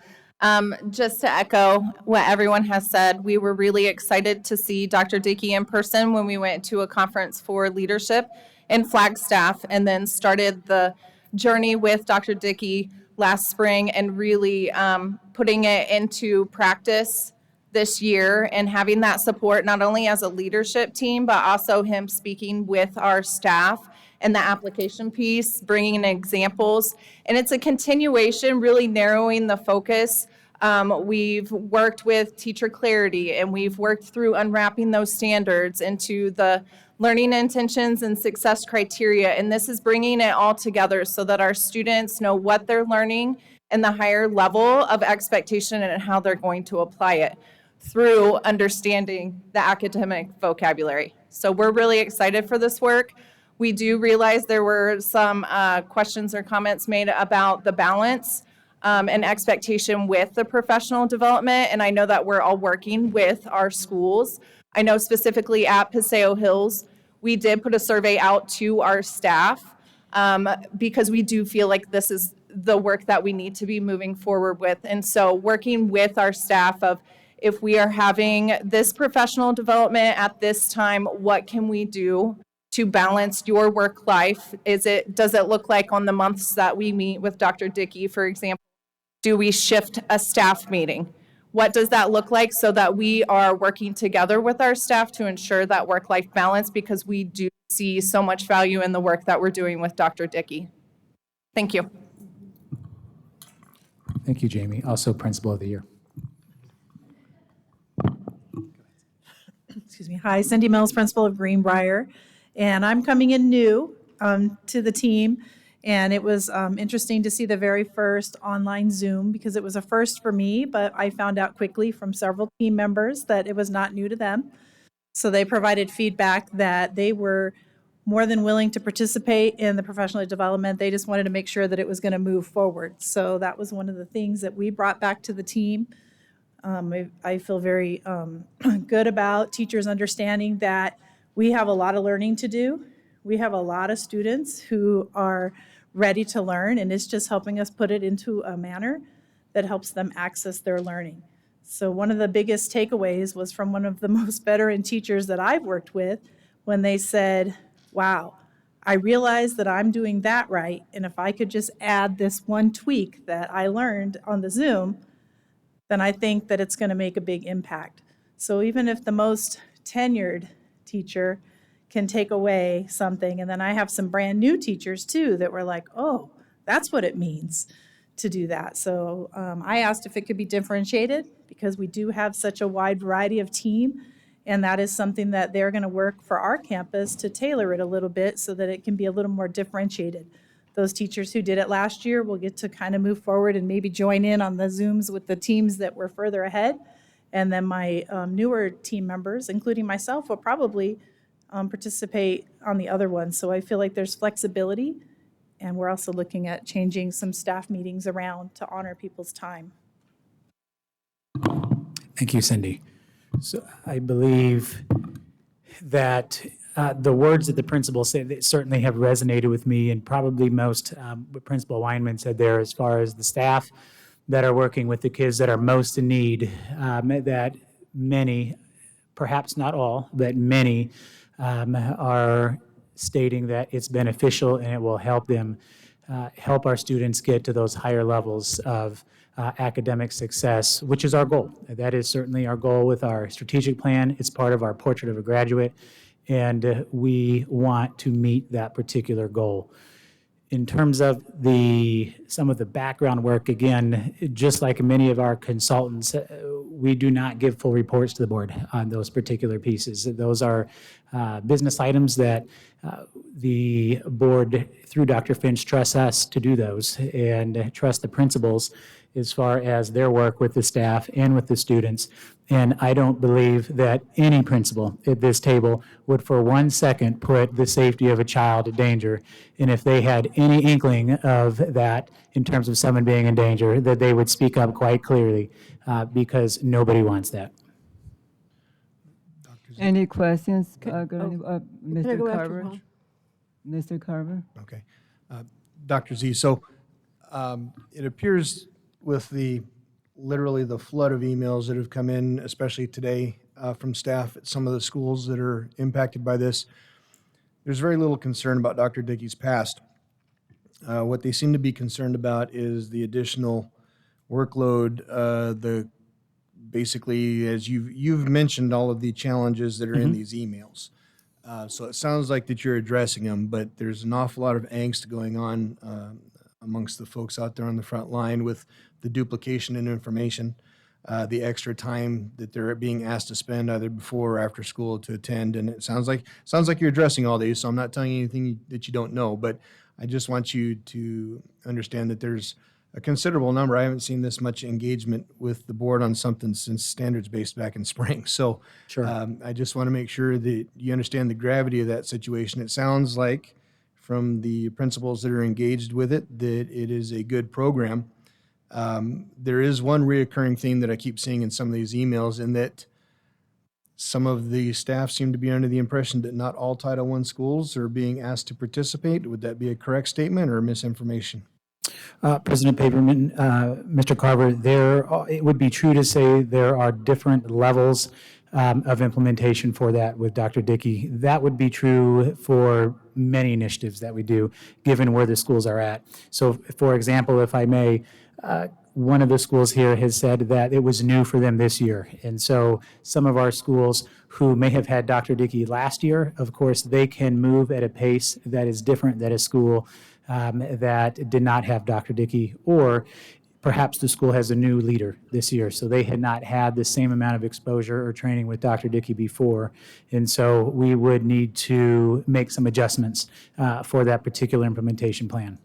I would just encourage you to double your efforts on communication and understanding with our folks that are in the classrooms, because there seems to be a whole lot of folks that don't understand what's being communicated to us tonight about the challenges that have been identified. It's good that we understand it at your level, but if they don't understand that the issue's been identified and that things are being worked out to make sure that it's not such a burden for them, that might help the challenge. Thank you. And I Any other appreciate that comment. questions? I appreciate that comment, Mr. Carver. What I don't know for a fact, I don't know the emails that you have received, but one pattern, I will say, that I do know is since we had our check-in that I talked about with the principals, I did get that feedback that Principal Dettori talked about, and we did communicate that to Dr. Dickey and his team. He has a coordinator that we work with, and the schools that have had him since that have reported very positively since then, but not all schools have had a second session with him since that. And so I will certainly wrap around again after everyone has gone through that second session, again, since he has received that feedback, to see where they are at. Will the session tomorrow morning be a repeat of the first session for the folks that had difficulty attending, or will that be the second session for these folks? Do you know? I don't know who is tomorrow. I'm going to guess Sunrise. If it could be Sunrise, yes, then that they had the Wi-Fi issues. So they have not yet Well, had. it'll be the first time round for them, so Correct. their angst might continue. Half of their staff, Mr. Carver, did see it because they were broken into two sections, and it was on that Wednesday, actually, that we did our check-in. So the morning one was with Deer Valley when there was an issue. It was Sunrise and Deer Valley Middle and Desert Sky. And so they did have to reschedule that. And a smaller portion of the staff, about 8 members, were able to view from Sunrise, him in the afternoon. And I did hear from the principal. She had positive comments to say, but again, not all of Sunrise staff had gone through that yet. Thank you. Appreciate it. So are the schools that you guys represent are all K-6 schools? And you just mentioned that we're also Oh, yeah, you're K-8. I'm sorry, Jamie. It's chili cook-off. So we're including the dedicated middle schools. That is correct. And what about our high schools? Yes, we're including our high school as well. So when we do the timing for these Zooms, if it is additional after, whether it's not, because I don't think they last 15 minutes, but you're required to be on your campus 15 minutes before, if you have duties, so on and so forth, and however long after. If it goes past that time frame, are we paying our employees?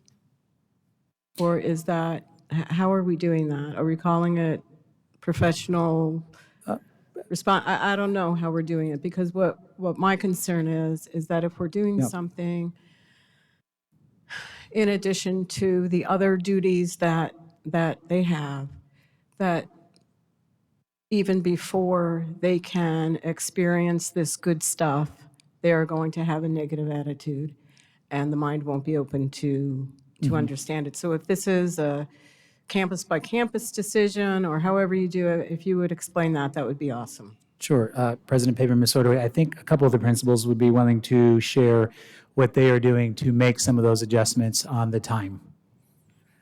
I shared earlier that I have worked with our staff to help with that work-life balance because we do know the demands.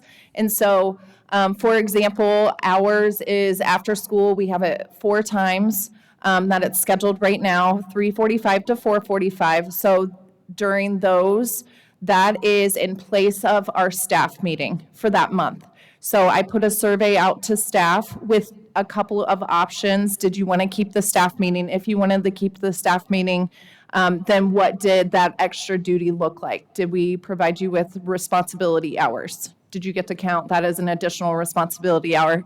And so the staff, 86% of our staff did choose to replace, for lack of a better term, our staff meeting with that professional development that month. So we were able to work that out as a staff at Paseo Hills.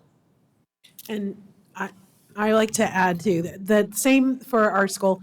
And teachers know that they're expected to be at, we all typically, it's like once a month, a staff meeting. So some of the schools, and we've all done our, based on our own, what we know about our different staffs, might have done it a little differently, but have made some accommodations for this additional piece, so it's not so additional. So like I have removed staff meetings for those months where we will do that 1 hour, and mine's the same. We've chosen the after, because that's when we would normally have a staff meeting, the 3:45 to 4:45. Also, I'd like to add that teachers can receive a professional responsibility hour toward their performance pay for it. They could also use it as professional development for recertification hours that they need to collect. So we provide that part for them, but we're not trying to add, because we do respect that. And we don't want to add on top of, you have a staff meeting and now you have this and now you have this. So we've been making those accommodations. And at Village Meadows, we traditionally meet on Thursdays for collaborative team meetings, so that during common prep times, second grade teachers meet with the instructional coaches, third grade teachers meet, and so on and so forth. And those are the start of the discussions and the data analysis that then carries over to the Friday, the early release PLC time. So during the 4 upcoming PDs with Dr. Dickey, the week of, we will not be meeting on that Thursday, so they get their prep back. And we count that hour, that 3:45 to 4:45, towards their 20 professional responsibility hours. So right there, they've already earned 4 of them. I will be honest and tell you, I've had 2 teachers that couldn't attend one of the meetings because they had prior commitments. That's fine. Are they going to get penalized for it? No. We have access to the recording, so they will be able to be right with their colleagues. Because the last thing I know that I want is for teachers to feel that this is one more thing, and you're right, have it start off as a negative. So, that's how we're handling it. Hello, we are very similar at Esperanza. We have replaced staff meetings as well. I did want to add that once a month, we have the PLC days, but once a month is a PD day. And in August, one of those PD afternoons that we early release was with Dr. Dickey. So that was during that time as well. And we do have access to the Zooms when a meeting is finished. So we had one that was rescheduled due to something that happened on their end. So instead of it being a morning meeting, it was an afternoon. It was I don't know, I think we had a 4-day notification that it was going to happen. So staff had the option, if they couldn't be there, they can certainly pick up that Zoom so they have all the same information. Thank you. Hi, Kim Lenise, principal of Park Meadows. I did not join earlier because we just started working with Dr. Dickey this year, so I felt my colleagues had more experience and were able to better answer your first question. But I can explain the time that we're requiring of teachers at Park Meadows. There is no additional time required on their behalf. We replaced staff meetings with trainings with Dr. Dickey, so the days that we're meeting with him were going to be staff meetings. So we'll just handle our business. We'll consolidate our business into our remaining staff meetings. And we did have one Friday afternoon with him. That was a designated PD day. So there's no additional time required of teachers at Park Meadows for the Dr. Dickey work. Thank you. Stephanie, you have a question? I was just wondering, so as far as our Friday releases go, is that when a chunk of the content is being taught, or? President Paperman, Ms. Simichek, it depends on the school because there are times, I should say there was one time when we did do that on a Friday because it was for all of the schools that are involved. It is not always on a Friday because these subsequent trainings are broken down so that there's more staff participation if he's doing it virtually or if he's in person so that he can actually be here and go to the schools. Because as you know, he won't be able to go to 13 schools on a Friday, but he may be at 2 schools. So it depends on when the PD falls for them. Yeah, some of the concerns I've been reading is just, it's the beginning of the school year. This has been implemented, it sounds like, in the spring, which sounds like those have been rather successful. The feedback I'm starting to get is that, there's new teachers this year. We're only 17 days in. Our concern is that we're adding one more thing when they're already trying to figure stuff out.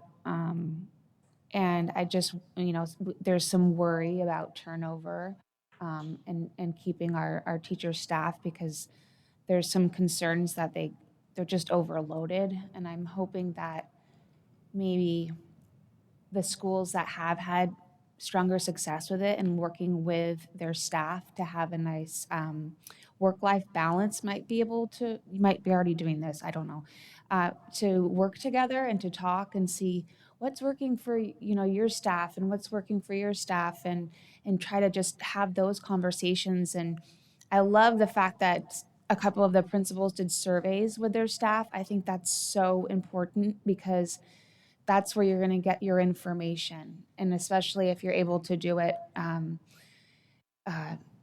throughout the year and see where people are going and growing or if it's working or if it's not. So maybe if it's not happening, a little bit more collaborations with some of the schools that have been doing it for a little bit with the newer schools might help out a little bit, and to just reassure that these teachers that are struggling right now in the beginning, it will get easier or you will see the benefit of it.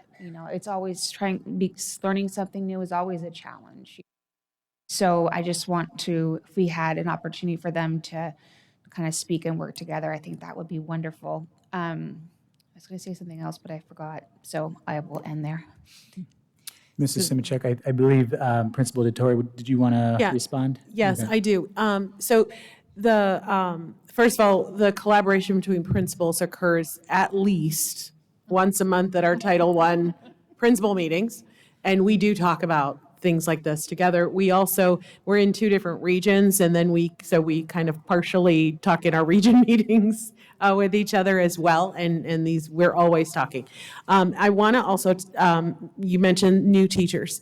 So some of this work, while it's not one of these things where it's, hey, everybody, here's a whole lot of content to learn. It's essentially taking something like, you've learned that we all have to write objectives for our lessons. They learn that in college. We're going to show you another way to expand that. That's kind of where it starts. And it kind of starts out slow in that sense. We're just going to do this piece for a period of time, which allows all of us as principals to provide feedback as they're working. And I just recently did some observations for 2 of my brand new baby teachers. And in our post-conference, we talked about that. They had their standards, they had their objectives, they had all that beautiful stuff, and they're going to be amazing. They are amazing already. And I said, okay, now to see this standard, remember, this is what we were talking about. And we talked about it, and this was the reaction each of them had separately in separate conferences. Oh, that makes so much sense. I can do that. And that's all we're asking them to do. And then we monitor and we give them feedback, and we monitor and give them feedback. So it's not like it's a big pile on. It's this gradual, we're getting there, but we also needed to start right away because we want to start off right. So I do have a question. So this PD is only once a month? President Paperman, it depends on the stakeholder group that you're referring to. So the principals have more than once a month. The principals would have it in, I believe twice a month is what the principals would have, because what he does is he has a front-loading session where he gives a preview of what he will be discussing with the staff at each school. And so the principals can wrestle with it. The first one that we've had, any principal can unmute, they get on, they ask Dr. Dickey, can you explain this more? I didn't get that. Or they can disagree with him. I do not see it the same way you do. And they wrestle with that and go back and forth. We don't end until folks feel good that we are ready for the delivery of this to our staff. So then the principals would be on it again when it occurs with the staff. And so the principals would be twice.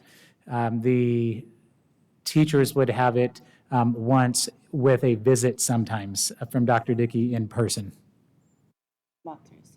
Okay. Well, it would be a walkthrough where he would provide feedback.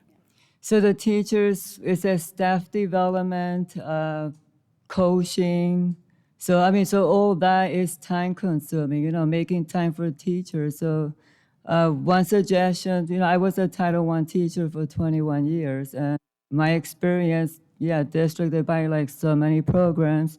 Let's see what works for the students. And the conclusion that I'm trying to get is that can we have a spreadsheet for each school? What are all the things that teachers are doing? Being a Title I school, I listed all the things that I did that a lot of teachers in my school, we were burned out. I went to the governing board and I advocated for all of us. I said, we need to cut down on something because, we have families at home. We're human beings. So thank goodness, our principal, she was okay with that. The district curriculum, they were okay with that, and we did cut some of the things. So one suggestion I would say to retain our teachers, have a spreadsheet. What is that school doing, for our teachers? What are all the things that they need to do? Like grading, lesson planning, staff meeting.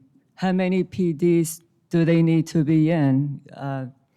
Interventions, providing classroom interventions. I had to do math intervention, reading intervention, because we didn't have the bodies in the classroom. Did I leave the district? Yes, I went to another district, which was a dream to me. When I went to another district, there were like 7 reading interventionists. There was math interventionists. I had an amazing principal.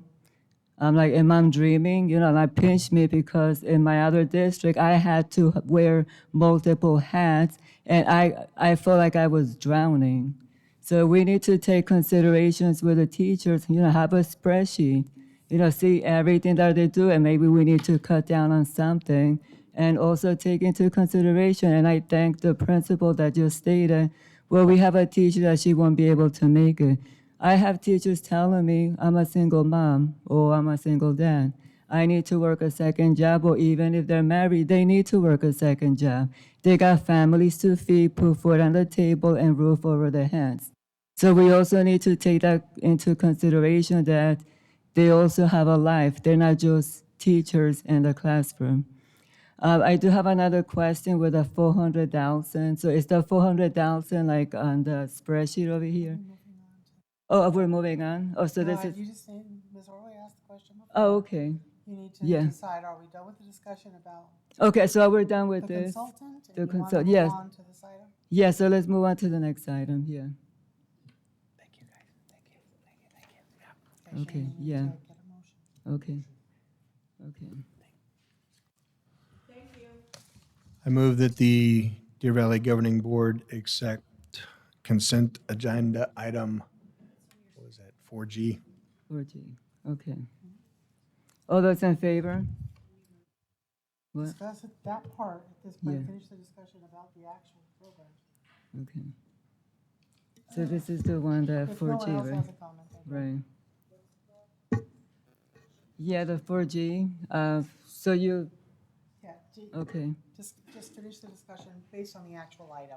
okay, so we're right here, right? Yeah, we're gonna vote Yeah, on that, but yeah. ask if there's any other additional Yeah. or comments. Okay, so for item G, because we did move it, it was in a different section. So do we have any questions for item G? I'm waiting for a motion. The approval of the program. Yeah, Motion's been made. it's The made, motion's yeah, been made and yeah, the motion is made. I'll second it. Mrs. I Orway, don't know okay. really what it is, but. I thought she had.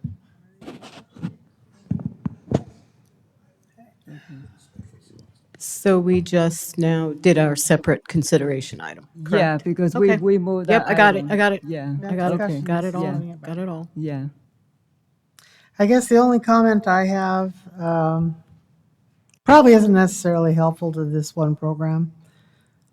As long as I have been in as a board member, well, actually about a year or so before, the one thing that I have heard from teachers nonstop is they really need to just stop getting programs and splattering them at us and thinking somehow it's going to help.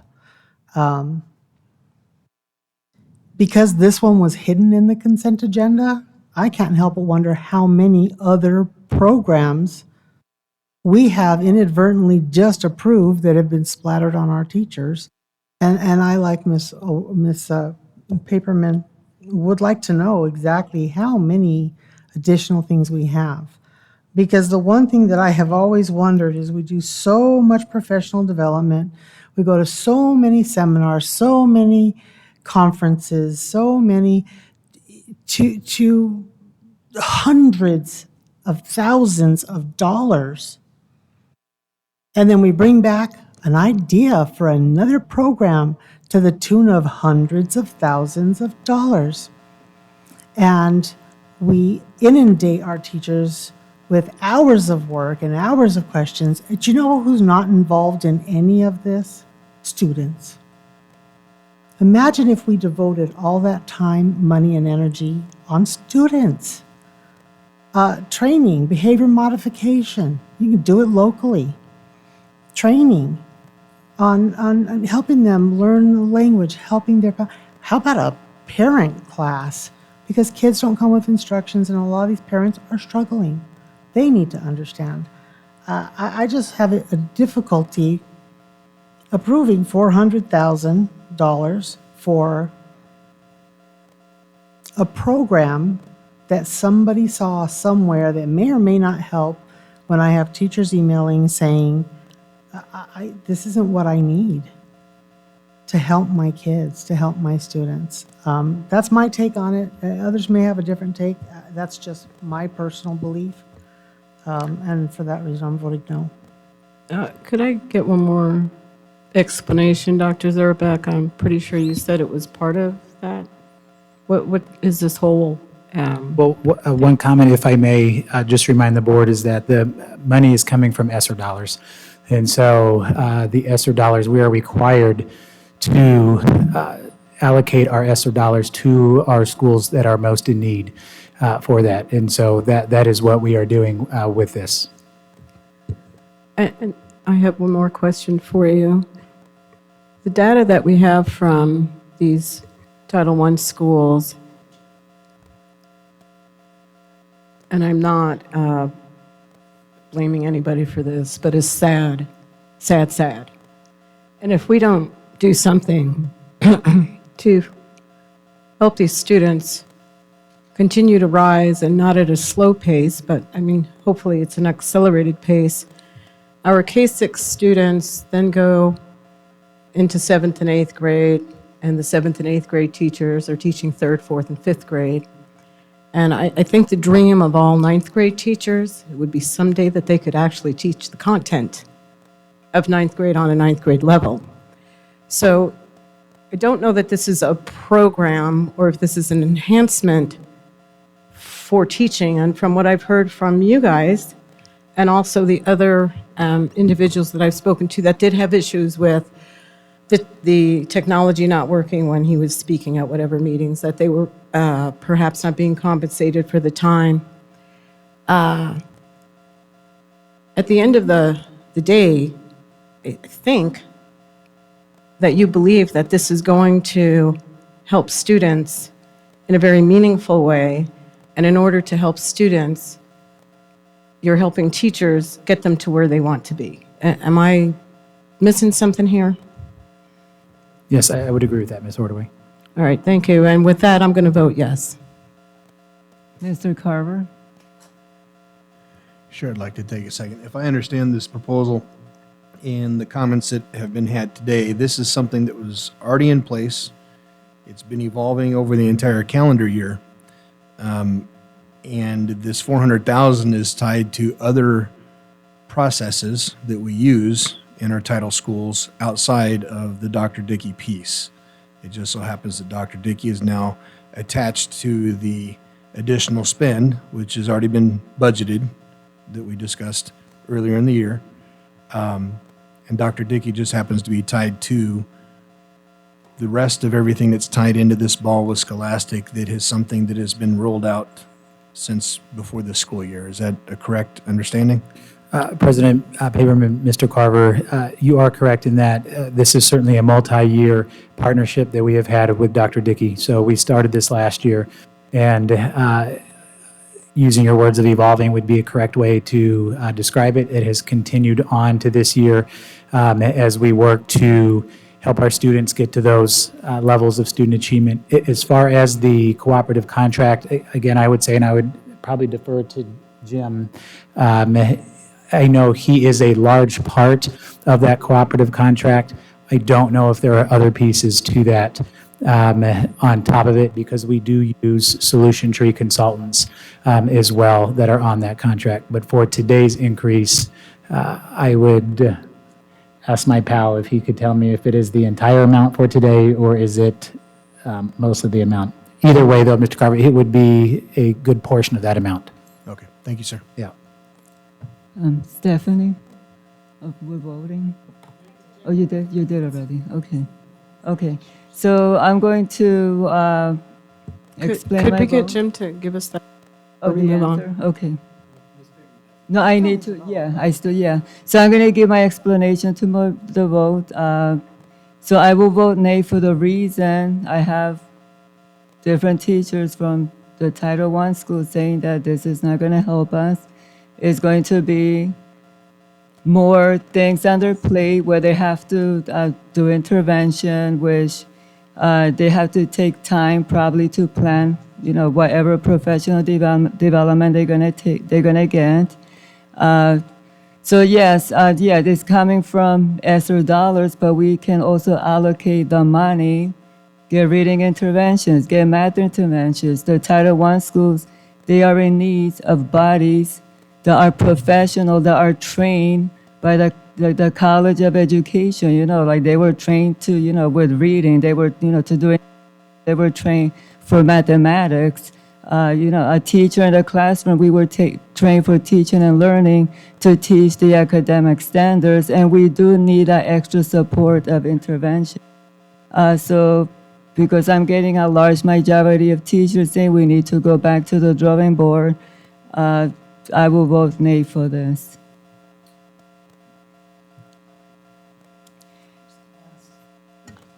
Motion passes 3-2. Okay, so we're going to move on to item B. This one was actually requested by Ms. Kim Fisher. Future reports update regarding special education.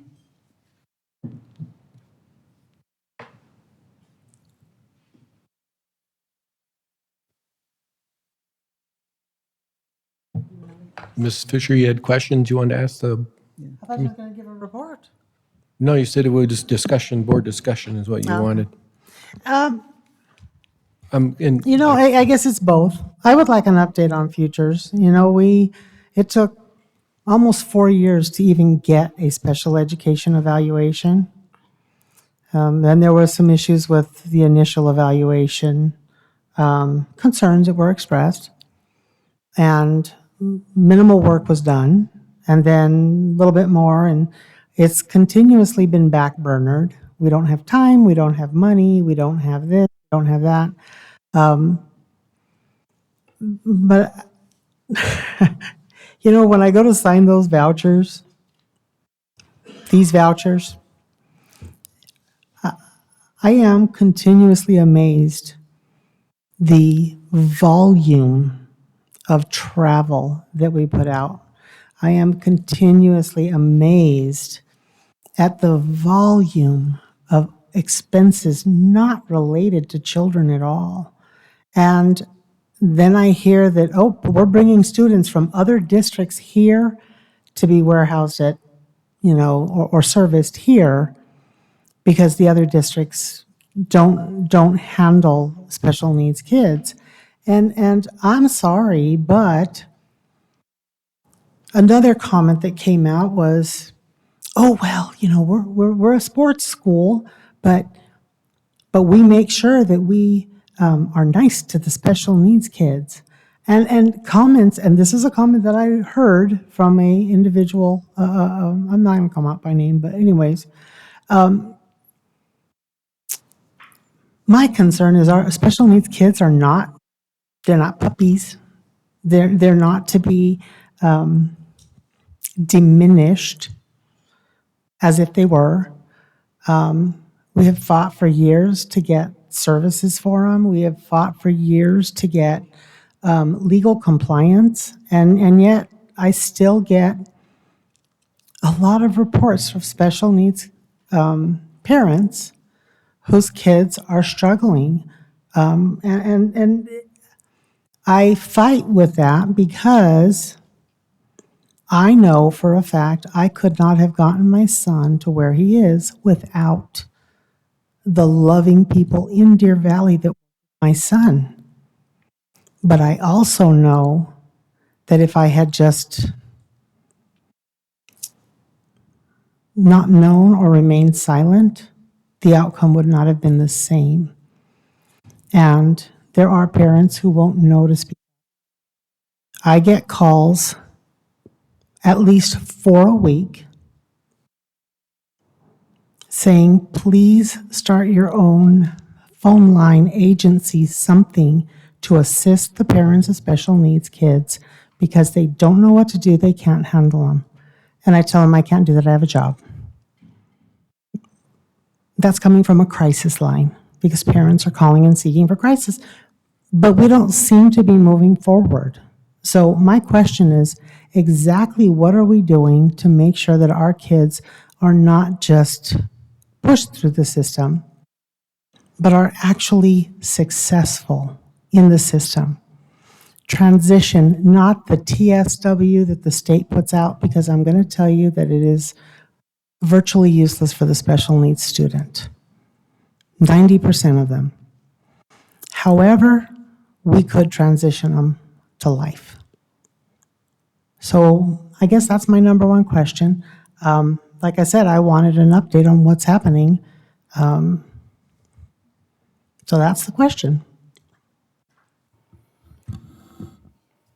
We certainly, President Paper and Ms. Fisher can provide an update as to futures, as there's been a lot, to say the least, as far as what we have accomplished over the 5 years. Is that the primary question from the board? Are there other questions with respect to this particular topic? The only question that I have, I know special ed teachers, I mean, I did special ed for 2 years, emergency certified. I can see the challenges that, they're talking about. Once again, having more bodies to support the special ed teachers. For example, I remember doing IEPs until midnight. The district couldn't have the funding to get more aides, to support with the students to do, small group or give the teachers time to do IEPs. So those are the concern that I have, within the special ed department, is, I guess, having more support. Dr. McCusker and Yes. Dr. Zerbeck, Mrs. Fisher and Mrs. Paperman. One of the problems with having these discussion items without having some kind of framework is that your questions might have something indirectly to do with the futures report, but more about how our support specialist department is working. So in order for us to have a productive discussion on on what it is you want to know, then we need to let our staff know and your fellow board members know what actually is the point of having this. What are your exit outcomes? What is your action plan? I mean, what do we want to know about this? I want to know how well we're doing in our support specialist department.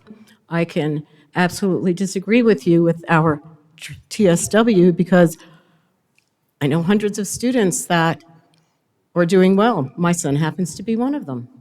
He graduated ASU summa cum laude, and it was TSW that helped the transition to school along with VR.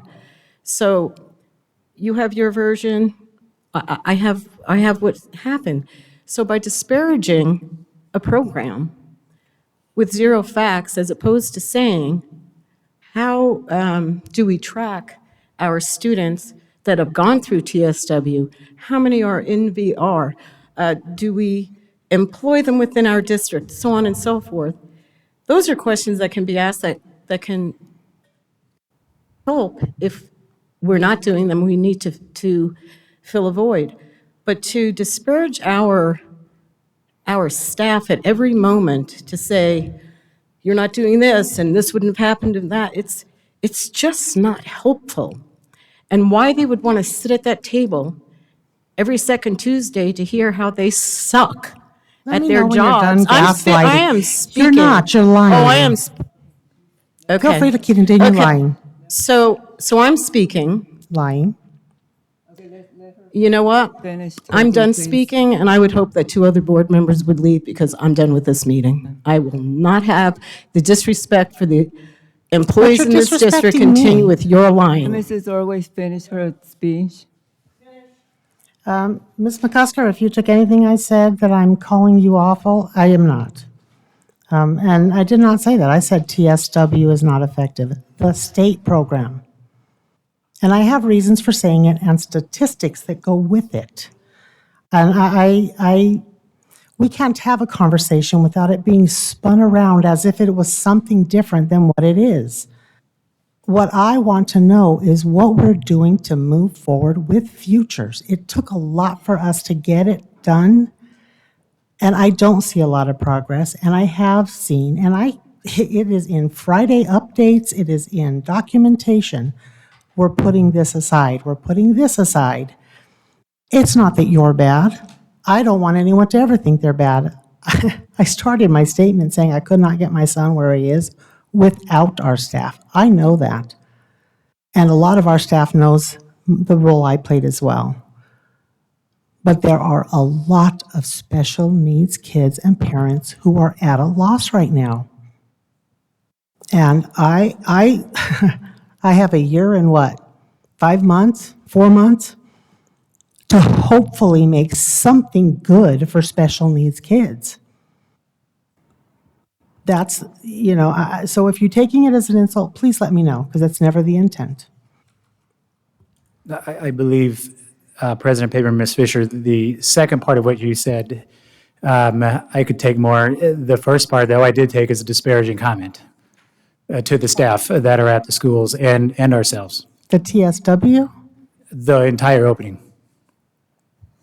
That my son has done good because There of was the more than school. that. And I'd like to ask a question. That we haven't done anything. There was quite a bit more than that, Mrs. Fisher. In keeping with the topic of discussion, is there a futures report to give tonight, or does the administration need time to put something together? Mr. Carver, we certainly are prepared. We can give an update on the progress that we've made with futures. I believe that was the request, why it's on the agenda. So if we could have that presentation, please. Sure. Thank you.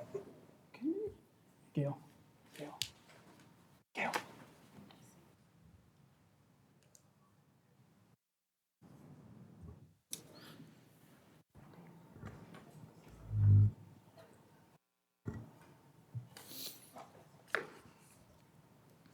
Okay, President Paperman, members of the board, Dr. Finch, it is certainly our pleasure to add some additional context here tonight on the futures, and we are very proud, I guess I would say, to articulate to you some of the next steps that have been accomplished over the years, and also most recently, I believe since our last board report that we gave to you in December with respect to the futures report. So I'll go through the next couple of slides very quickly. Again, for folks that may be new joining us this evening, the futures report, it was done approximately 5.5 years ago. We had auditors come to the district. They conducted an analysis of documents. They conducted analysis of staffing, student achievement. They conducted hundreds of interviews. I don't remember the exact amount, Melissa may, but it was in the several hundreds of folks, and they interviewed parents, they interviewed teachers, administrators, other support staff. And then at the end, they produced a report, and in that report, they had what is called driving questions. And those driving questions had opportunities for improvement to support stronger programming for our students, not only with special needs, but those who may be in MTSS tiers 2 and 3. We then developed a 3 to 5 year timeline when this occurred. The 5-year is asterisked here for a reason, and that's because of COVID. And so when we had COVID, we did need to make some adjustments. We didn't stop with our progress, but it did require us to pivot in certain areas. We had to slow down in some of our work teams, I will say, in order to address the issues that COVID was presenting, but we certainly did continue to make progress with that plan. And so, as it states, it was initially a 3 to 5 year plan, but it is now more of a 3 to 8 year plan that we have. From that audit report, we did have 3 work teams that were generated as a result. Those are listed here. Here, for the sake of those, again, that are viewing today, we have given numerous board reports to you with updates from the futures. And with that, starting with our academic team, and I'll go through this one quickly because I think you are more interested in some of the behavior pieces that we have. But nonetheless, it's important to acknowledge that the strategic plan that we have, our portrait of a graduate, still are very much aligned to the work that was in the futures. Our MTSS A and B goals are highlighted here, and for those who are familiar with the futures report, it did advocate that we get tighter with respect to our MTSS systems, both with the A and the B. And that has been certainly an element of focus for us as we have progressed through the years. With that, we have developed a district guiding coalition. Dr. Galligan supports the facilitation of that meeting most of the time. I sometimes jump in. But with that district guiding coalition, we are asking the important questions as far as what barriers there are with respect to making progress for MTSS A and B. Again, those were pieces that were outlined in the futures report. And so with that team, we have all the players around the table for the district, as well as campus level leader participation. And in those particular meetings, we devise action plans to overcome the barriers that are there. This is our MTSS pyramid. If you've seen any recent PD from us, you have seen this pyramid. It's the same for our academics and our behaviors. And again, I highlight it as in the futures report, it did advocate for a tightening up of this pyramid and its implementation on our campuses. We have had a playbook. This was displayed to you in December at our board report. However, this playbook does continue to receive updates and contains even more precise information based off what we learn each semester for a more effective and efficient implementation at our schools.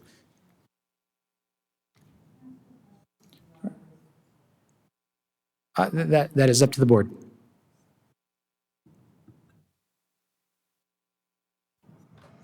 Can you just clarify? Okay. Well, when you start talking specifically MTSS Tier 2 and 3, are those more behavior or cognitive ability? It is or legal? President Paver, Mrs. Fisher, it's both. Are you asking, is it academic and behavior? Well, I just want to make sure that I'm understanding a clear distinction between special education, such as children who have maybe deficits or just need additional supports, even if it's just a language barrier, is it something of that, versus someone who has, say, a defiance disorder and it's specifically to behaviors? So I would say yes and yes. Distinction with right? this? I would say yes and yes to that, Mrs. Fisher. So it it's covers both, depending on which side of the pyramid that you're on for that. Okay. Thank you. Sorry. And what I will highlight here is what the futures report told us is that it said systemically the district can work to be more consistent in all schools with what you are doing with MTSS A and B. And I don't want to go too much into that because we've covered that quite a bit in previous board reports, but that really was the crux. So what Melissa is doing at her school with respect to, we could use your examples, Mrs. Fisher, so whether it was that in Tier 2 or Tier 3, that the students have access to that it's not just Melissa's school, that they would have the access to that in Gary's school, in Paula's school, in Tony's schools, et cetera. And so that is what we are looking to do to make sure across our system that we have highly reliable interventions in place at the Tiers 2 and Tier 3. Okay, site intervention teams. This speaks to Tier 3. Mrs. Fisher here. This particular team is led by Brittany Dooling. And in this team, there are representatives from across the district that come together and they work on making sure that we have consistent interventions that are done with fidelity across the schools. Panorama plays quite a big role in this particular area. Paula, Amy, Moore, Scott Smith all contribute in this work to make sure that each and every school is making progress. Melissa, do you want to talk a bit about the school psychologist? Good evening, President Paperman, Governing Board, and community. The expertise of our school psychologist as a not only Tier 1 and Tier 2 expert, but bringing them into the discussion for our Tier 3 expertise is something that we're expanding upon. So when we look through the lens of MTSS, we want to involve multiple stakeholders, and our school psychologists hold a niche of expertise when it comes to behavior specifically. Many of our school psychologists are master's level trained or doctoral level trained, and so they bring a high level of expertise for functional behavioral assessments as well as positive behavior intervention plans. So their input and expertise is strategic and critical to the success of all students, not just students on IEPs. Thank you.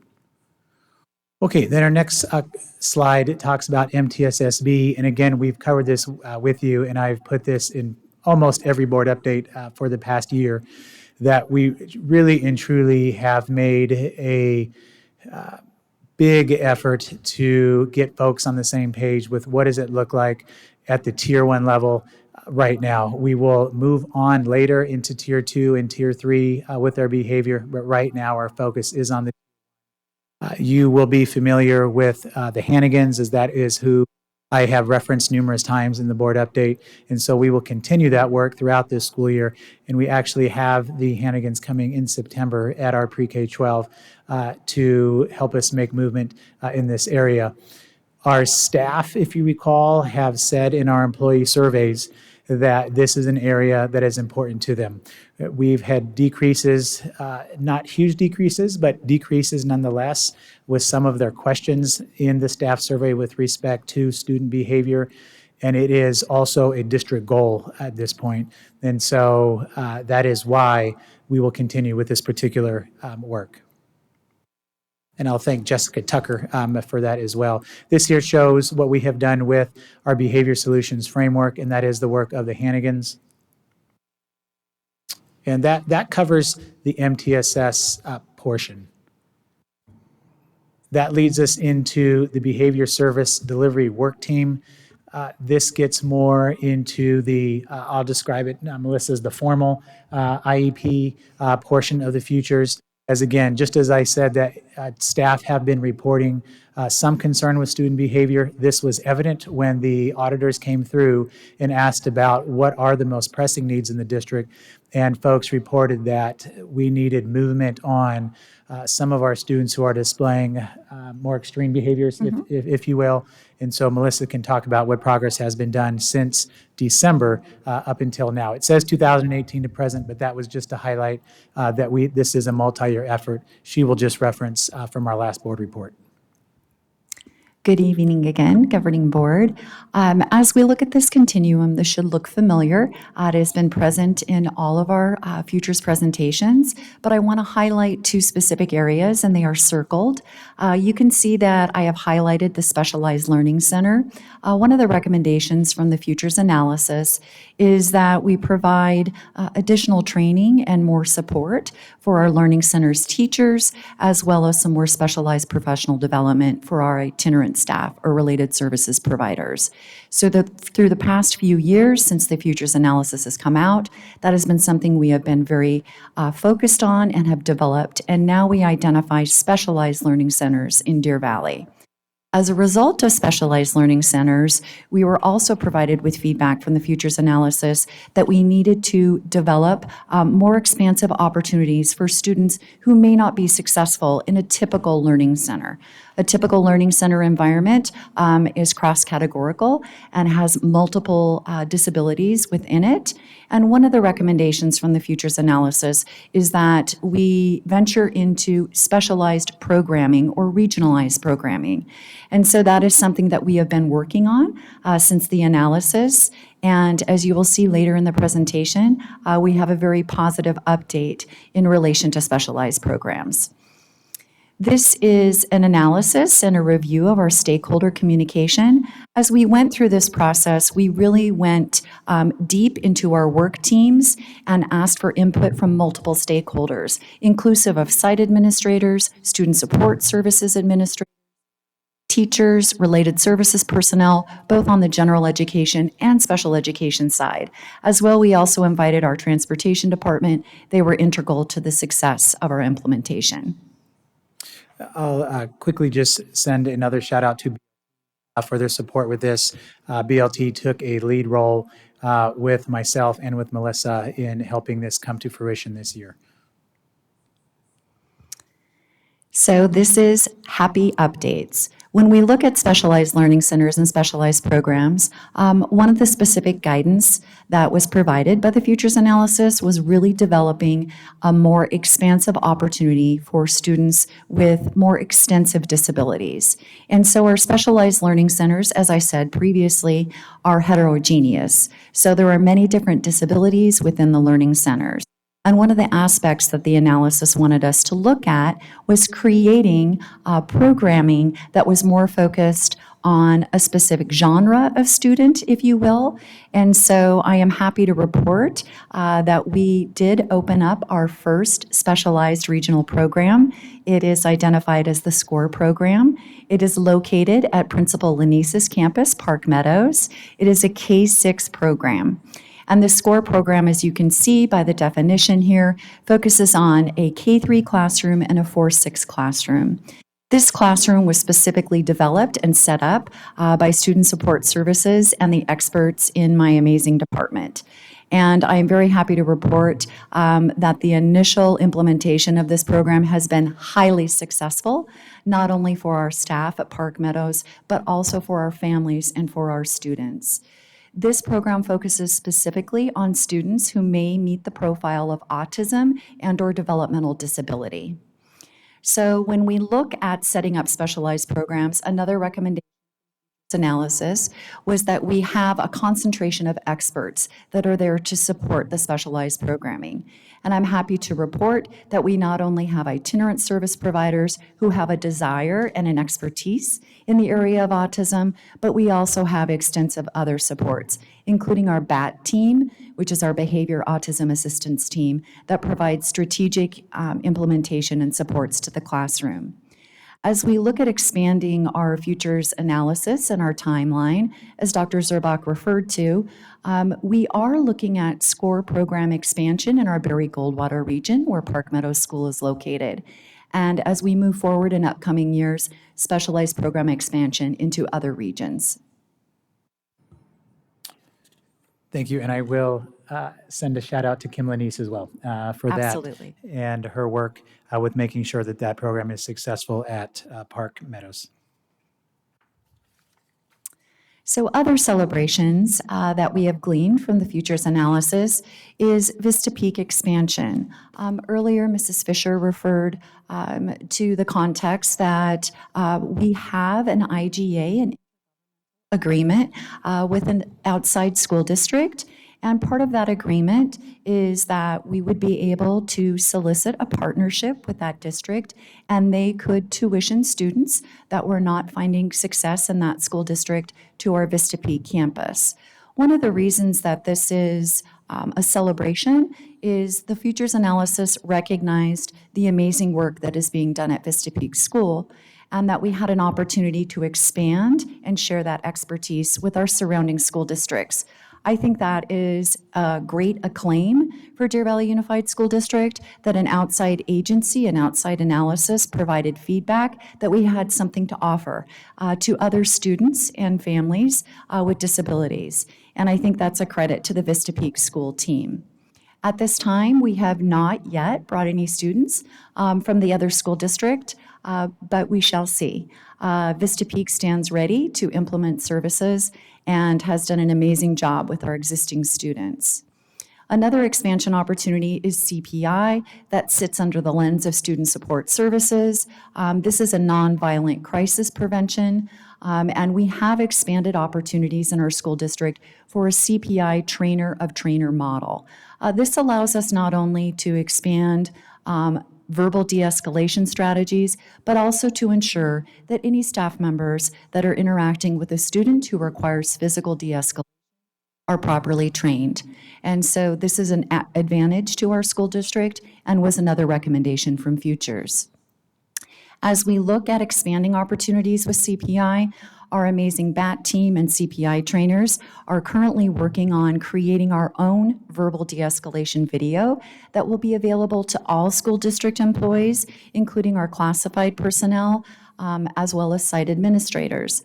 The advantage for this is really looking through the lens of MTSSB, that we want to be able to verbally de-escalate or diffuse any situation prior to going hands-on.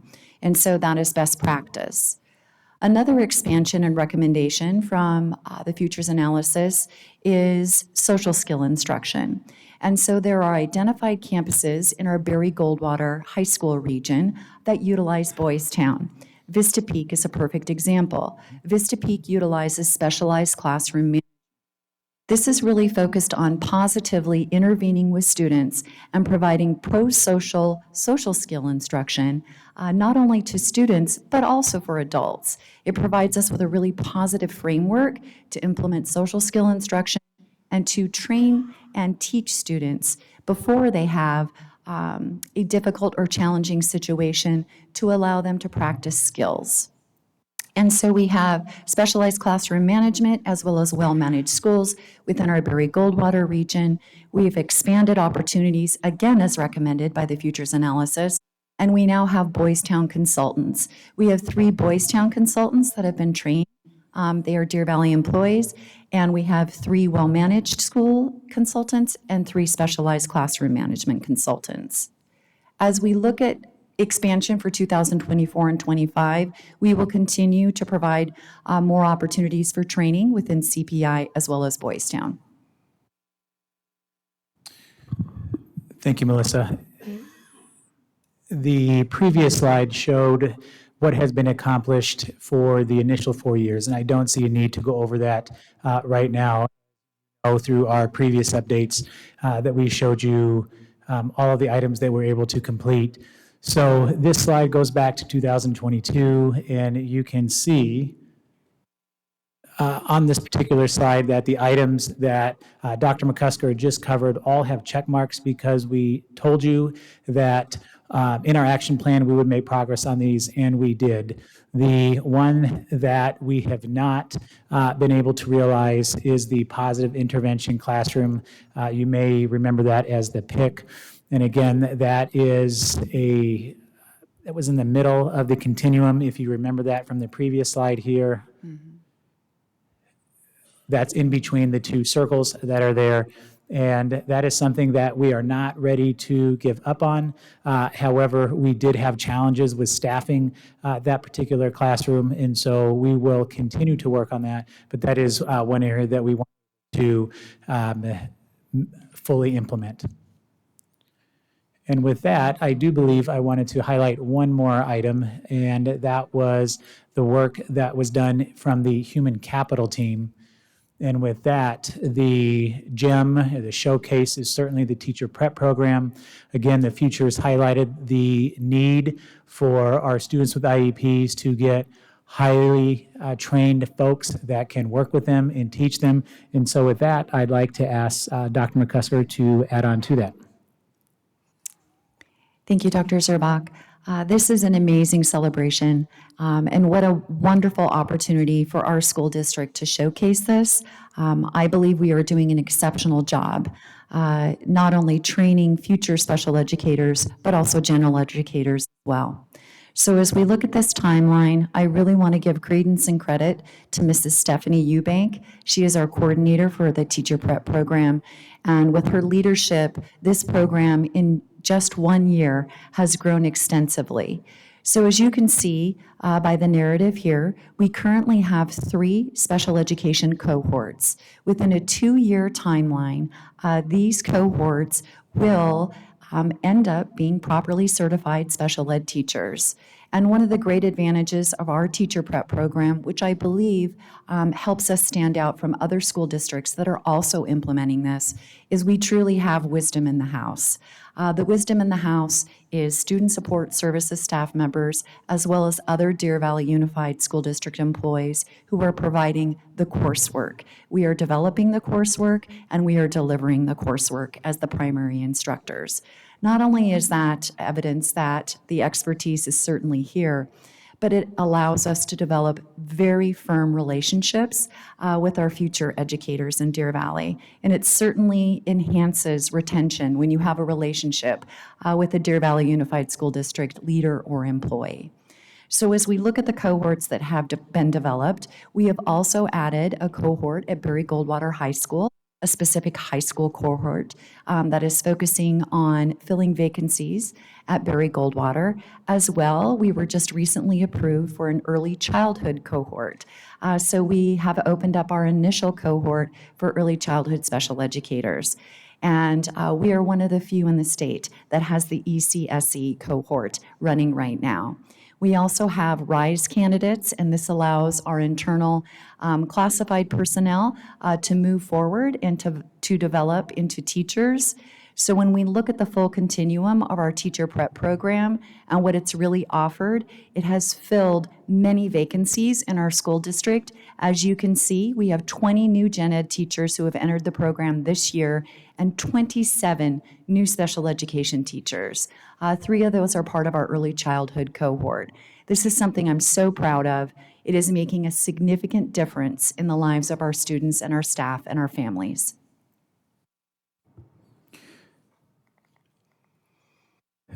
Thank you, Dr. McCusker. And with that, President Paperman, we can certainly entertain further questions. I have to say I'm very impressed of everything that's going on with special education. I know we don't really provide that much information to the community, but this is a great presentation that if any community members wants to go back and see, if they have special ed students, within this district, they can see everything that's happening. I actually look forward to visit the classrooms. It sounds like, there's a lot of support and different interventions. So I'm very happy to hear that. Mr. Carver. Yeah, just real quick, being a parent of a special needs child that was born on the spectrum, I just want to say how amazing it is that we have a campus like Vista. There's a lot of communities in our country that don't have those kind of resources, and parents are left to their own devices to try to figure out how to best aid their child in overcoming those challenges. So I'm really thankful for that, and I'm glad to hear that we are focused on expansion of CPI. I know when I started sticking my nose in district business last year that there were a lot of folks that I encountered that were one-on-ones that didn't have that tool, and you hate to have to ever use it. But in a previous life, I worked a lot with special needs children and saw where some of these folks with these really big hearts are really tiny people, and some of those children are stronger than they know. And so it's good to see that we're giving them those kind of tools. And then the other note that I had here was this: the teacher prep in our society today was such a huge hole with the number of teachers that we need in order to fully staff our classrooms. It's good to see us taking the initiative to reach out to those up and comers and giving them a path to where they can actually be in a classroom. And I just want to I'm going to say congratulate Dr. Z and Ms. McCusker on the work that you've done. It's something to be very proud of. So I thank you very much. Any other questions? Mrs. Fisher? All right. I'm pleased with a lot of what you said and what you've shown. I do have some questions. One of the biggest things that started me trying to even push for this was teachers themselves, who said they had difficulties in identifying some behaviors and being able to address some behaviors. I had teachers tell me not all teachers are made for it. Some of us can't, and I totally respect them for that, because it's great to recognize that. But some of the biggest things that I didn't hear is the level of training that we are doing. We do a lot of training. I will say, I'm telling you right now, Deer Valley is continuous training, nonstop training, training to train. But I don't hear a lot specifically regarding behavior, behavior extinction, charting, and observations to identify whether it's an action or a reaction. And then levels of escalation, understanding of the levels of escalation. If you address it at this point, and then the next time you let it go, and you don't address it till this point, the fact that that kid will start at this point next time. Those type of trainings. I'm also concerned with, I've had both teachers and parents express concern that they don't have adequate supports when it comes to para support. And I've heard from paras that they don't have adequate training in some of these things. Oftentimes they're left alone with a room full of special needs kids, and sometimes they don't know what to do. Some of them have expressed that they left the district because they were fearful of being hurt. Well, at least two of them. One of them said she actually was hurt, which was concerned. So I would like to know how they're being trained. I'm just going to give you a list, and then you guys can either hit me or say that'll be Friday or whenever. I would like to know if we have surveyed our special education teachers or our teachers in general as to their belief on how well the BAT team and blue rooms are. I don't even know if blue rooms are still being used, because that question was a little bit old. But if our teachers are feeling supported by the BAT team versus the BAT team coming across as punitive. Some of the longstanding special education teachers that brought this forward to me had indicated they felt it was more punitive and did not benefit at all. So I would like to know if you've surveyed our teachers to see how they feel about the things that you've implemented. I would also like to know how many students we are still paying tuition for. Not obviously not names or anything, just number, X amount. Like with Mr. Carver, I am very pleased to hear of the training for the holds. A lot of parents don't even know how to do the holds. And that is one of the top questions. The top questions I get are how to do the holds, when to do the holds, at what age, and which goes back to that escalation levels. If you release too soon, you've now set that escalation level. So that's the other concern. And then especially with the new teachers, same thing with some of these trainings, the identifying, the being able to chart, being able to look at the behavior modifications, and then also potential extinguishing of behaviors, methodologies, even perhaps simple methods. So that's pretty much what, that's a slew of what I listened and heard and what parents have brought, as well as the calls. Okay. President Paperman, Ms. Fisher, so you gave me a list here, so here we go. On the, as far as teachers identifying behaviors, I concur with you on that. Again, I would repeat from the surveys that we have seen before, we are aware that some folks are reporting that behaviors are a concern. And that is why on our MTSS piece, that's why we are looking to make movement in that particular area to support that. As far as the trainings, Dr. McCusker will speak to that, but I know Dr. McCusker through BAT, and you mentioned BAT, Mrs. Fisher, so we'll go into that too. But your community as a practice, Dr. McCusker, I know have had at least some overlap on behavior, so do you want to speak to that? Sure. Thank you, Dr. Zerbach.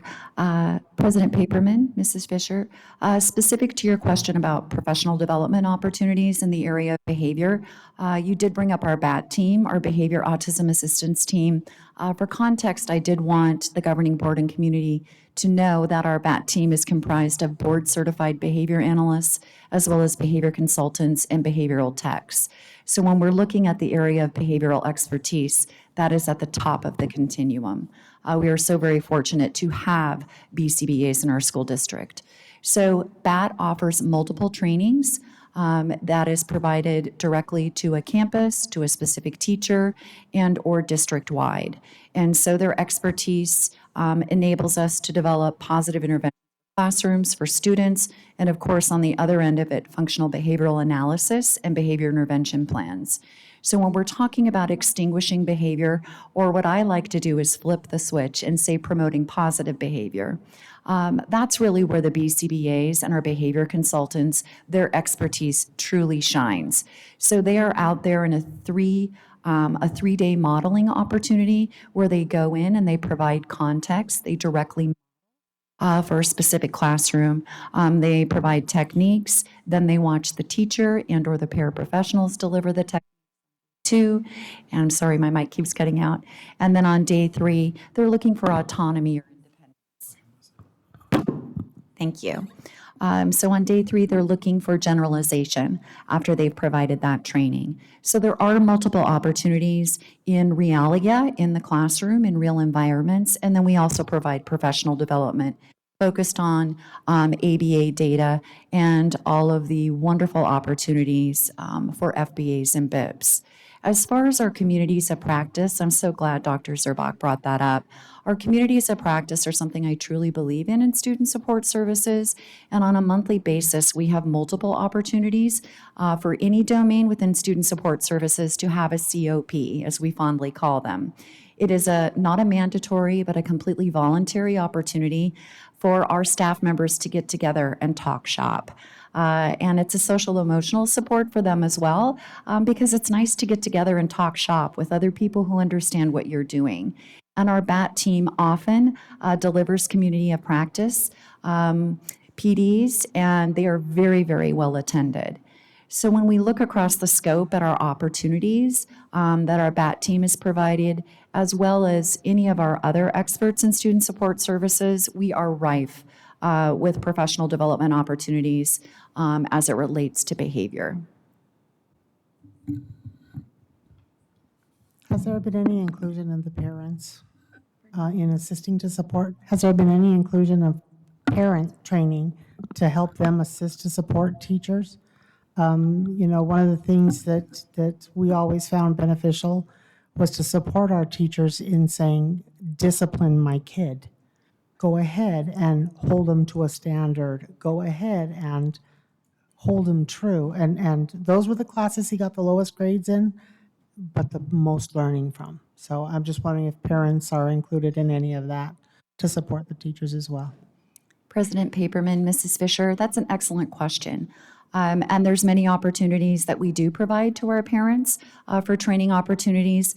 One of the first ideas or aspects that I can relay is that during any IEP meeting, one of the aspects under IDEA, the Individuals with Disabilities Education Act, is that we have an obligation under supplementary aids and services to provide parent support and training.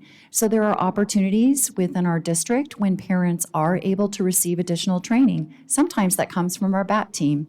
Other times it comes from other experts in student support services.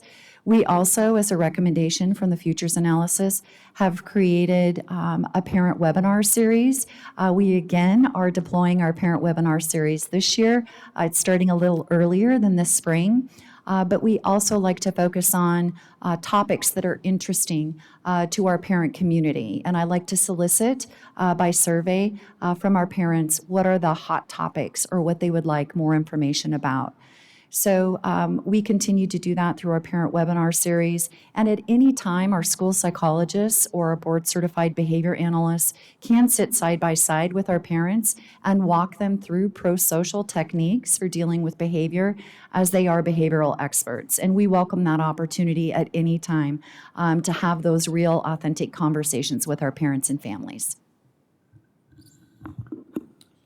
Thank you, Dr. McCusker. As far as the BAT team, Mrs. Fisher, you asked about have staff been surveyed.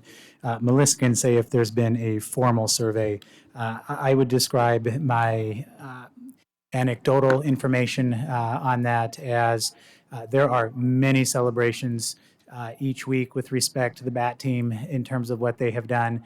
And I will also tell you that BAT team is a little bit of what have you done for me lately. And so there are staffing limitations that we have with BAT team. What we found is the number of schools that are requesting BAT team support. It simply is more than what BAT team can respond to in the time frame that the schools are thinking that would be the best all the time. Sometimes Melissa and the crew, they are able to do that. And I do know, Mrs. Fisher, that there are some times that it may need to be a time frame that's extended beyond that. We have looked at increasing staffing for that, and we have had some challenges. So we will continue to look at that in the future. As far as the number of students paying tuition, Melissa, I'm sure you can put that in a Friday update for us. And I think that is the list. Thank you for answering the questions. If it makes you feel any better, that is the nature of dealing with specifically individuals on the autism spectrum. I have received a text with instructions that when this is all over, I am to go rub someone's back. So what have you done for me lately is kind of just part of special needs sometimes. Thank you for your answers. Thank you for the wonderful presentation. I hope parents that have students in special ed that they can come back and look at this meeting because this was a great presentation. I have a couple questions. Are we providing training for our parents that are new to IEPs for them so they can be comfortable? So they're identified, and I know that there's webinars, but are we doing anything in person? President Paperman, Mrs. Ordway, one of the great advantages of being a unified school district is that we have our preschool programs. So when we look at early identification, our obligation for our preschool programs, that is our great training ground. So it really starts with developmental preschool and our Head Start or our full day grant preschool programs. That's where we get our first opportunity to train our parents and families side by side. And I think we do an exceptional job with that. As far as providing training to our parents regarding eligibilities and what that means, we have provided trainings to our parents in the past. It will probably be another webinar topic coming up for this school year, as that continues to always be a question. I would like to expand upon a previous question that I don't feel I answered. Mrs. Fisher, if I may, you did ask about training for our paraprofessionals, and I think we missed that question. I did want to address how we are responding because that was another recommendation from the futures analysis. We have extensive training for our paraprofessionals in Deer Valley. We hold that training very near and dear because we treasure our paraprofessionals and the services they provide to our students and also in our classrooms.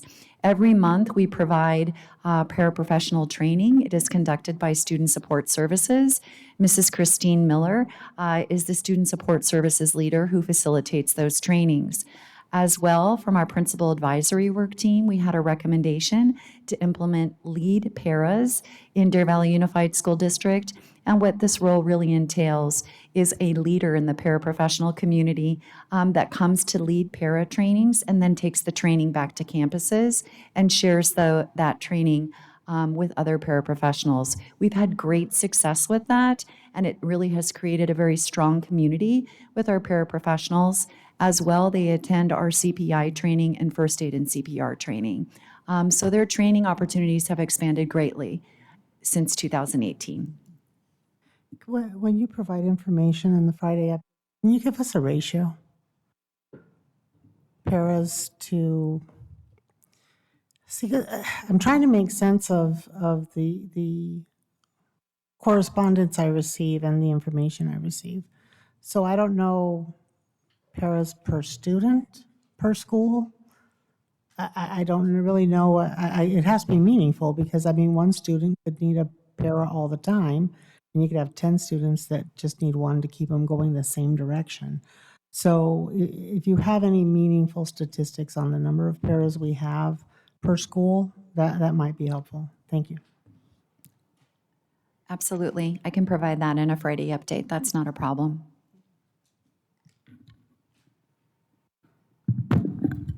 Okay, so moving on to superintendent report. I just want to thank all the staff that showed up today and obviously the folks that are in front of us. We have some of the sharpest people in the state and everyone knows that, and that's why they come here to get help.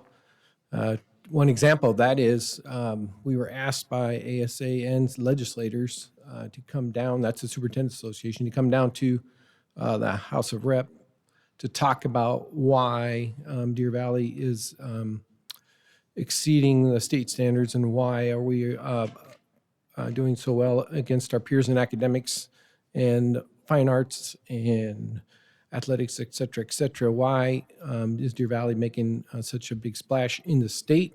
And so I did not have a chance to go to that. I had another meeting, so I turned Dr. Galligan loose on that one. She did a great job.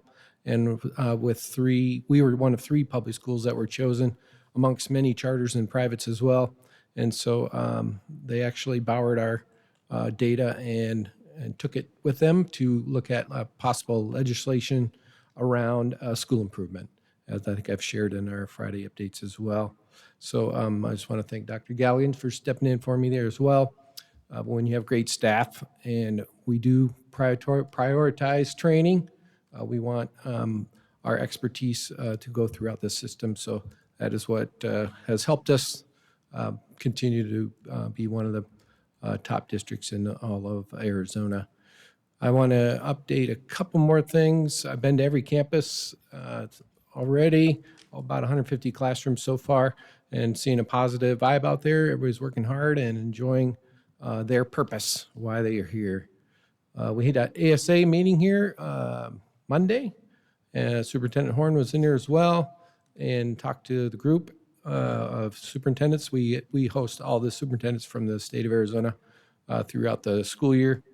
And they again chose us here because we're making a difference. I wanted to highlight, hopefully Ms. Ordway hits it as well, the Giving Closet will be, we have multiple media outlets that'll be checking out the Giving Closet, which is at Goldwater. And hopefully she'll talk a little bit about that. But that's happening on Thursday, actually all day. It has blossomed. The actual grand opening will be in the evening at 6, I believe, is when it starts. So if you want a chance to zoom over there and see that, that will be in partnership with GCU and Callahan Cares.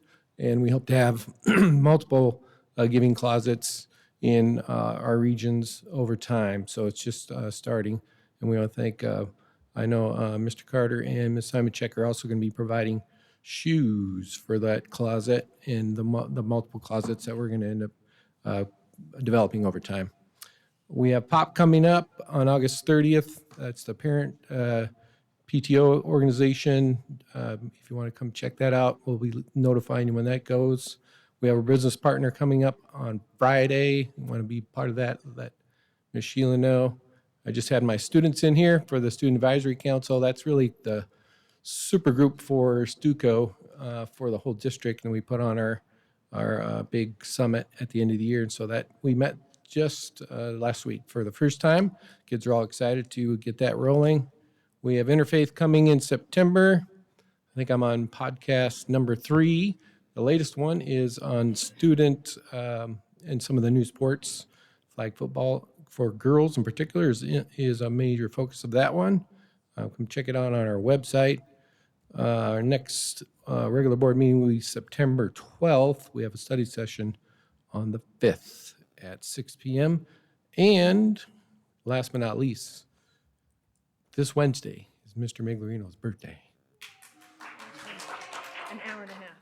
Actually, in about an hour and a half, so we could stick around and celebrate if you'd like. That's it. Governing board reports. Whoever wants to go first.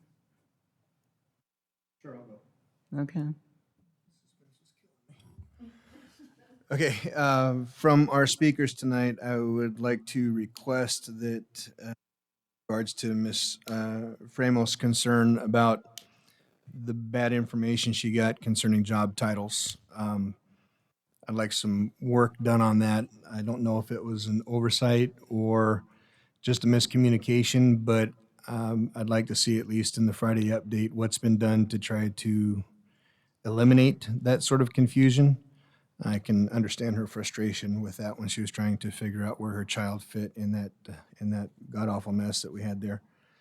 And also, additionally, the couple that was here, the Hawkins, I would like to request, I believe by them coming here, they are requesting it to be escalated past Ms. Frank. So I would like to request, Dr. Z, you get all the concerned parties, including the Hawkins, the principal, Ms. Frank, yourself, possibly even Dr. Finch in the room, and get everybody on the same page with that and see if we're missing something or if we're just not communicating effectively, what that looks like. If you could, please, sir. August 16th, I made it to a couple campuses to start my school year off visits. Dr. Miller and I walked the campus at Sandra Day. We met with Sergeant Beatty at the ROTC classroom, and his cadets were able to put a last-minute color guard together for a Vietnam Army vet that had passed away and did his full stint of public service at Moon Valley as a teacher. The Moon Valley ROTC team wasn't able to get their act together fast enough, so they reached out to somebody that they thought could help. And his team was able to do that. So that was pretty amazing. And they started their morning off with painting fire lanes. And then by the time the afternoon came around, they went over and tried to do that, perform that service for him. So that was awesome. We also had an opportunity to tour the sports medicine building.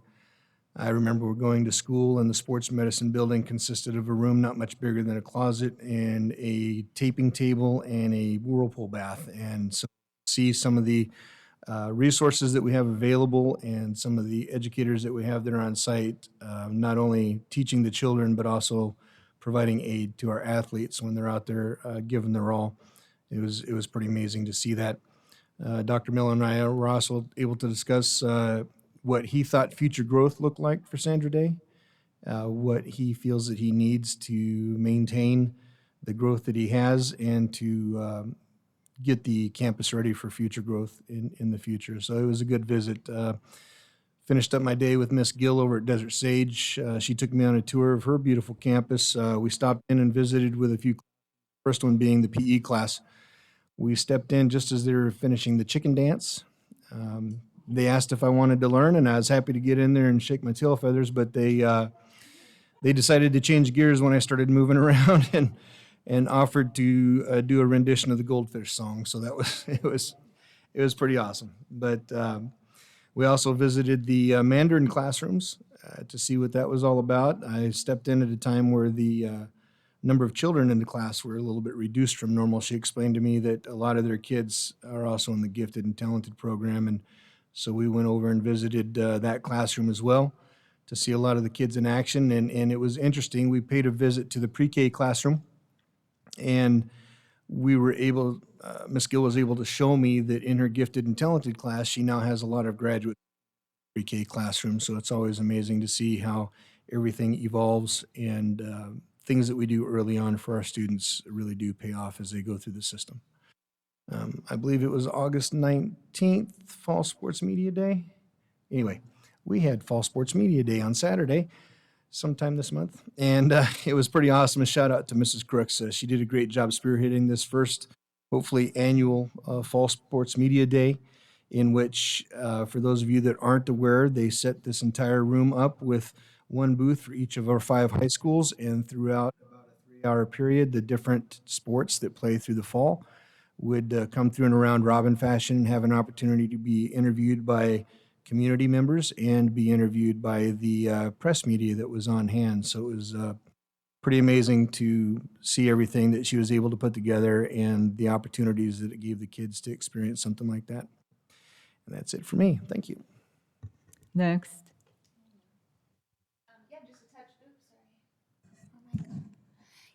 Sports media event on the 12th was fantastic. It was great to see all our amazing high school students from all 5 of our high schools come together and showcase their sports. The students seemed to have a really great time, and they were a real joy to chat with. It's always fun because they are doing their sport and they love to talk about it. So that was exciting. I learned that this was DVUSD's first time holding an event like this. We do have other surrounding districts that have been doing it for some time. So I too hope that we can make this a regular activity for each season and for years to come. I am also excited to announce a special event aimed at empowering our students to exercise their civic duty and make their voices heard.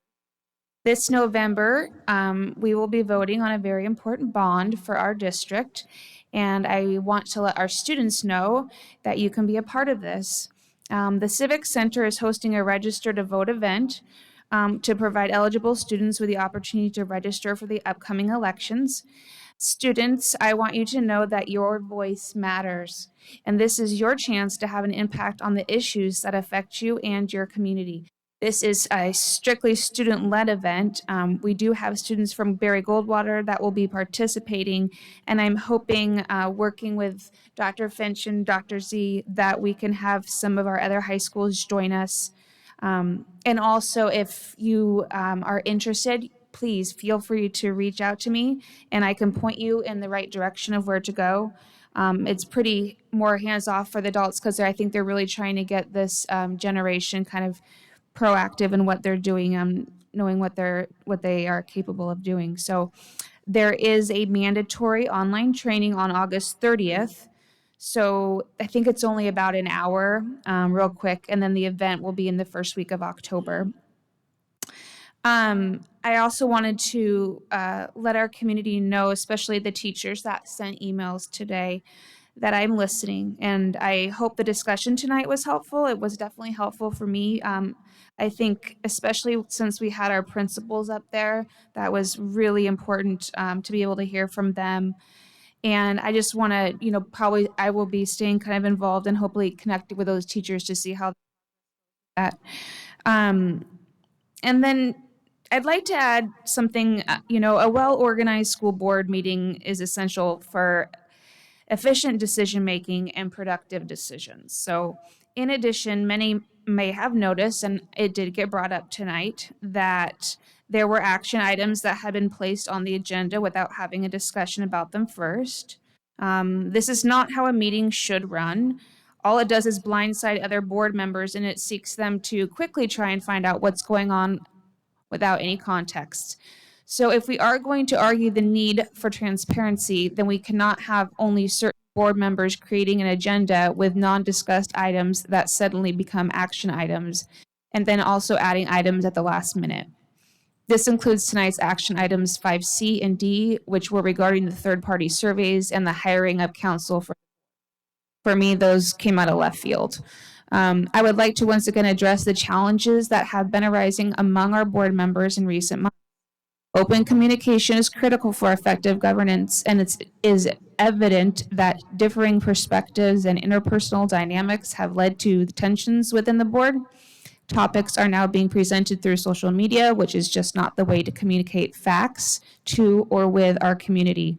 I urge all board members to engage in respectful discussions and to seek common ground for the greater good of our organization. If you can't do that, then I might suggest that before you post on it, ask yourself, does this post support students in the best way possible?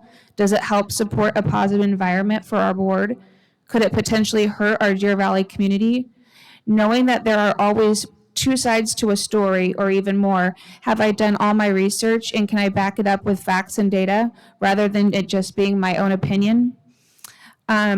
Just things to ask yourself before you post. And finally, I want to end on a positive note. Student Micah Dyer, he is a senior at Ironwood High School. He is part of the Peoria School District. He actually came and spoke to his board on August 10th.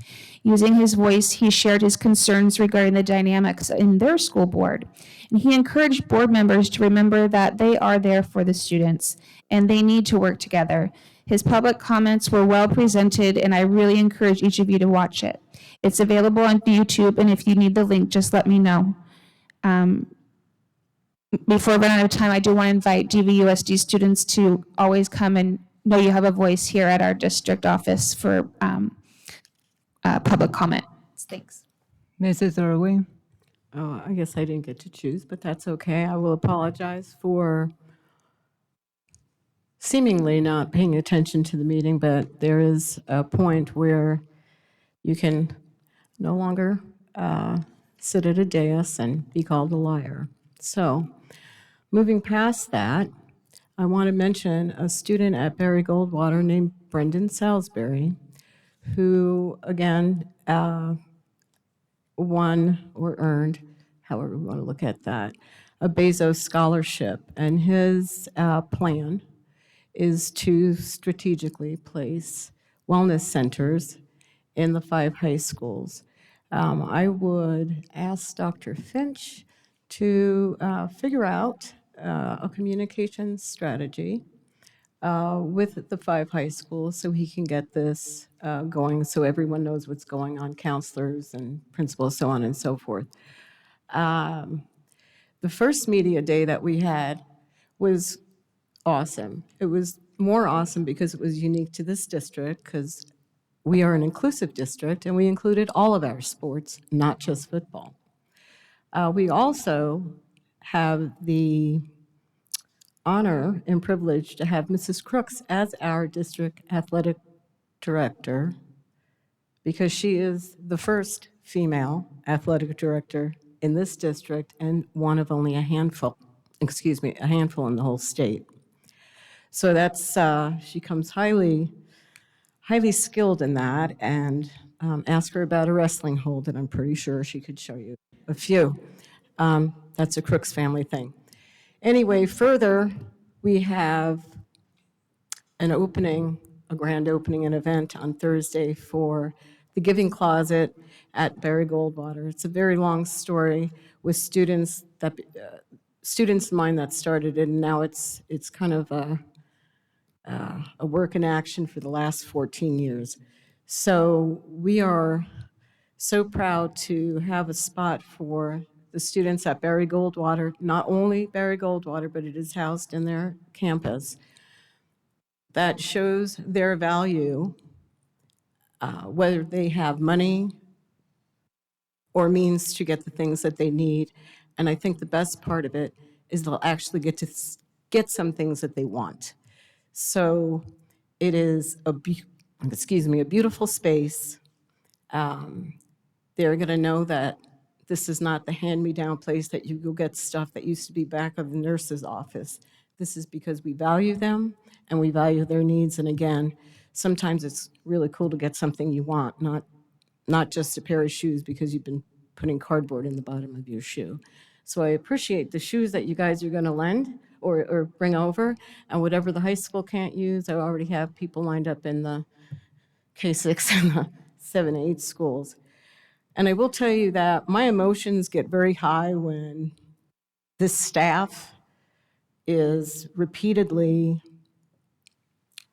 from my perspective, with the vocabulary that's used and the insinuations that are made,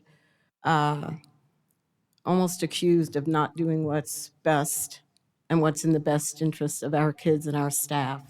And I can tell you there's not one of them sitting there, and I don't know how many of you are awake over there, that wake up in the morning and over there, and over there, that wake up in the morning wanting to do some kind of horrible thing to students. They want to work together. They want to find the best ways and means possible. We continuously improve our processes. We're not perfect. We couldn't know everything tomorrow if we put every single one of them looking for that task. So we learn sometimes after it happens, and then we learn how to prevent it from happening again. So I would appreciate that our staff, when we have these arguments about Dr. Finch being this, that you're saying that his staff is the same way, and they're, including Dr. Finch, they're people that are here for kids. So whatever it is you want to do on social media, do it, but leave the district employees out of it. And that's it. Thank you. Mrs. Fisher? Well, I might as well hit the elephant in the room and then end on a happy note because I hadn't planned on hitting any elephants in the room. Sorry about my phone went crazy. Sorry. Board, I'm not surprised. It's been a long journey, and I'm sure Barbara Dobbs and John Allen would have a different opinion of the advocate for employees at all times. The employees that I have worked with absolutely 100% know that I appreciate them. If y'all were ever even allowed to work with me, you would know that as well, because I have acted in your best interest many times, but that doesn't happen in this district for all board members, mostly because the superintendent was filled with nonsense by rogue board members. But it is what it is. It's done. You cannot unring the bell when you've done it. You've rung the bell, you cannot unring it. You created when you create a chaos, it happens. I want our employees do know, I think, most of them, that they are appreciated. And we know how hard they work. But we also know that it's our job to address issues. And that doesn't mean that the individual is the issue. A situation is the issue. And it's unfortunate that it's always spun to be it's the individual. It's a personal attack against the individual. Attacks between a few individuals up here, perhaps, but there's a long history that goes with it. And it is most definitely it's a two-way street at this point. It didn't start off that way. But it does need to stop. I understand the urge to say we don't want certain things on the agenda or we want it in our way. But we can't put things on the agenda if they're simply going to be ripped off the agenda to move on to a different agenda. It's like it's a fight of agendas. I don't want to talk about it. Well, okay, then we won't put it on. We put it on. Oh, let's have someone move it off to a study session where I still won't want to talk about it, and then we just don't talk about it. And at the end of the day, we're not doing our job when that happens. The board can be angry if stuff is put on not in their desired way. However, when there's three individuals who regularly blindside to with antics or what have you, or misinformation, and God knows you can't have a conversation without it going directly to someone who's going to help implement the nonsense, is just,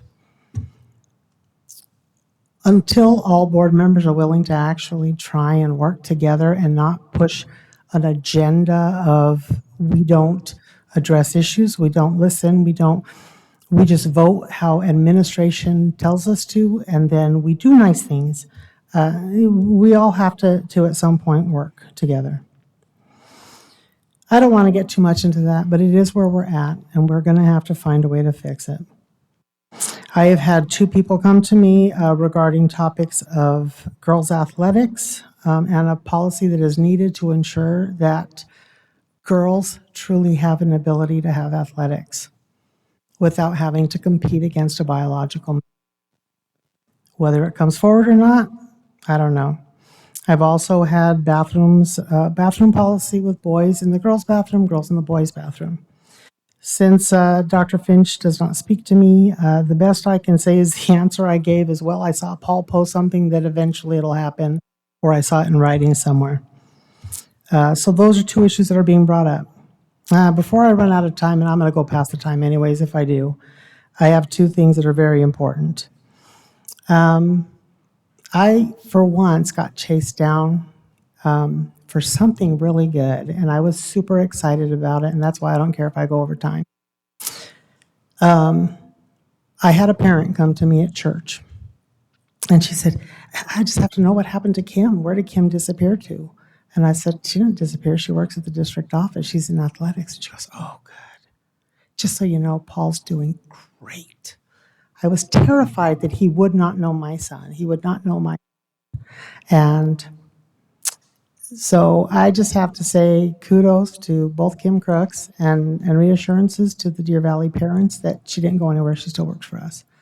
And then I've got to give Paul kudos because the parents are reporting to me, even at church, that you are on the curb every day to welcome kids, to engage with kids, and they were highly impressed that you knew the name of their child. So that's my positive end, and I would also still like an enrollment report since we haven't received one. That's it. Thank you, Mrs. Fisher.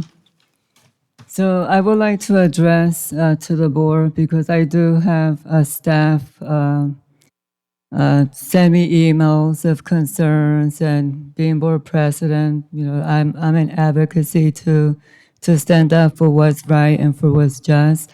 So I'm just going to read part of the email. So here I will say I will end this email with my name, but I ask that you keep me anonymous. I work at an amazing school with incredible administration. I love my job and I love where I work, and truly do not want to have to be singled out, reprimanded, or targeted for asking about the grading system. Last year, a colleague wrote to the board, and one of the board members went to one of the district staff, which started a ripple effect where the teachers were singled out. I have also heard of others being reprimanded and targeted for speaking out. So my point to this, and this is not the only teacher that has said concerns over the board. I will, as president of the Deer Valley School District, I will request of the board if any teachers go to you with any concerns or anything like that. If, you know, like, if they're going to get reprimanded, please do not mention any names. So that was very painful, talking to these teachers, and there was other ones. So I just want to let the board that I'm not making this up. I'm getting emails. I have teachers contacting me of concerns. Also, the community parents, they come with concerns. I'm there, to represent them. I was voted by the public to be their board. So I'm going to do my job, and I'm going to advocate for what is right. So I'm going to let the parents know and the teachers, if there's any concerns, please let me know, because yes, I will call them out, because there needs to be transparency within this district. We have amazing employees. We need to have that respect. We have collaboration. Treat each other with respect. So I just want to let the public know that I get emails and I get concerns, and I'm not making this up. And yes, I'm going to stand my ground, and I will stand up for transparency and call whoever is not doing what they're supposed to do, and I'm going to make sure that there's accountability. Thank you.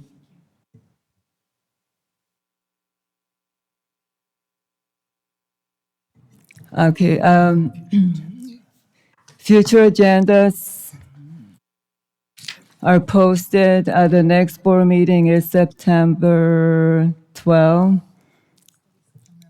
That's the study session. September 5th is the study session, right? Okay, may I have a motion to adjourn? So moved. All those in favor? Thank you.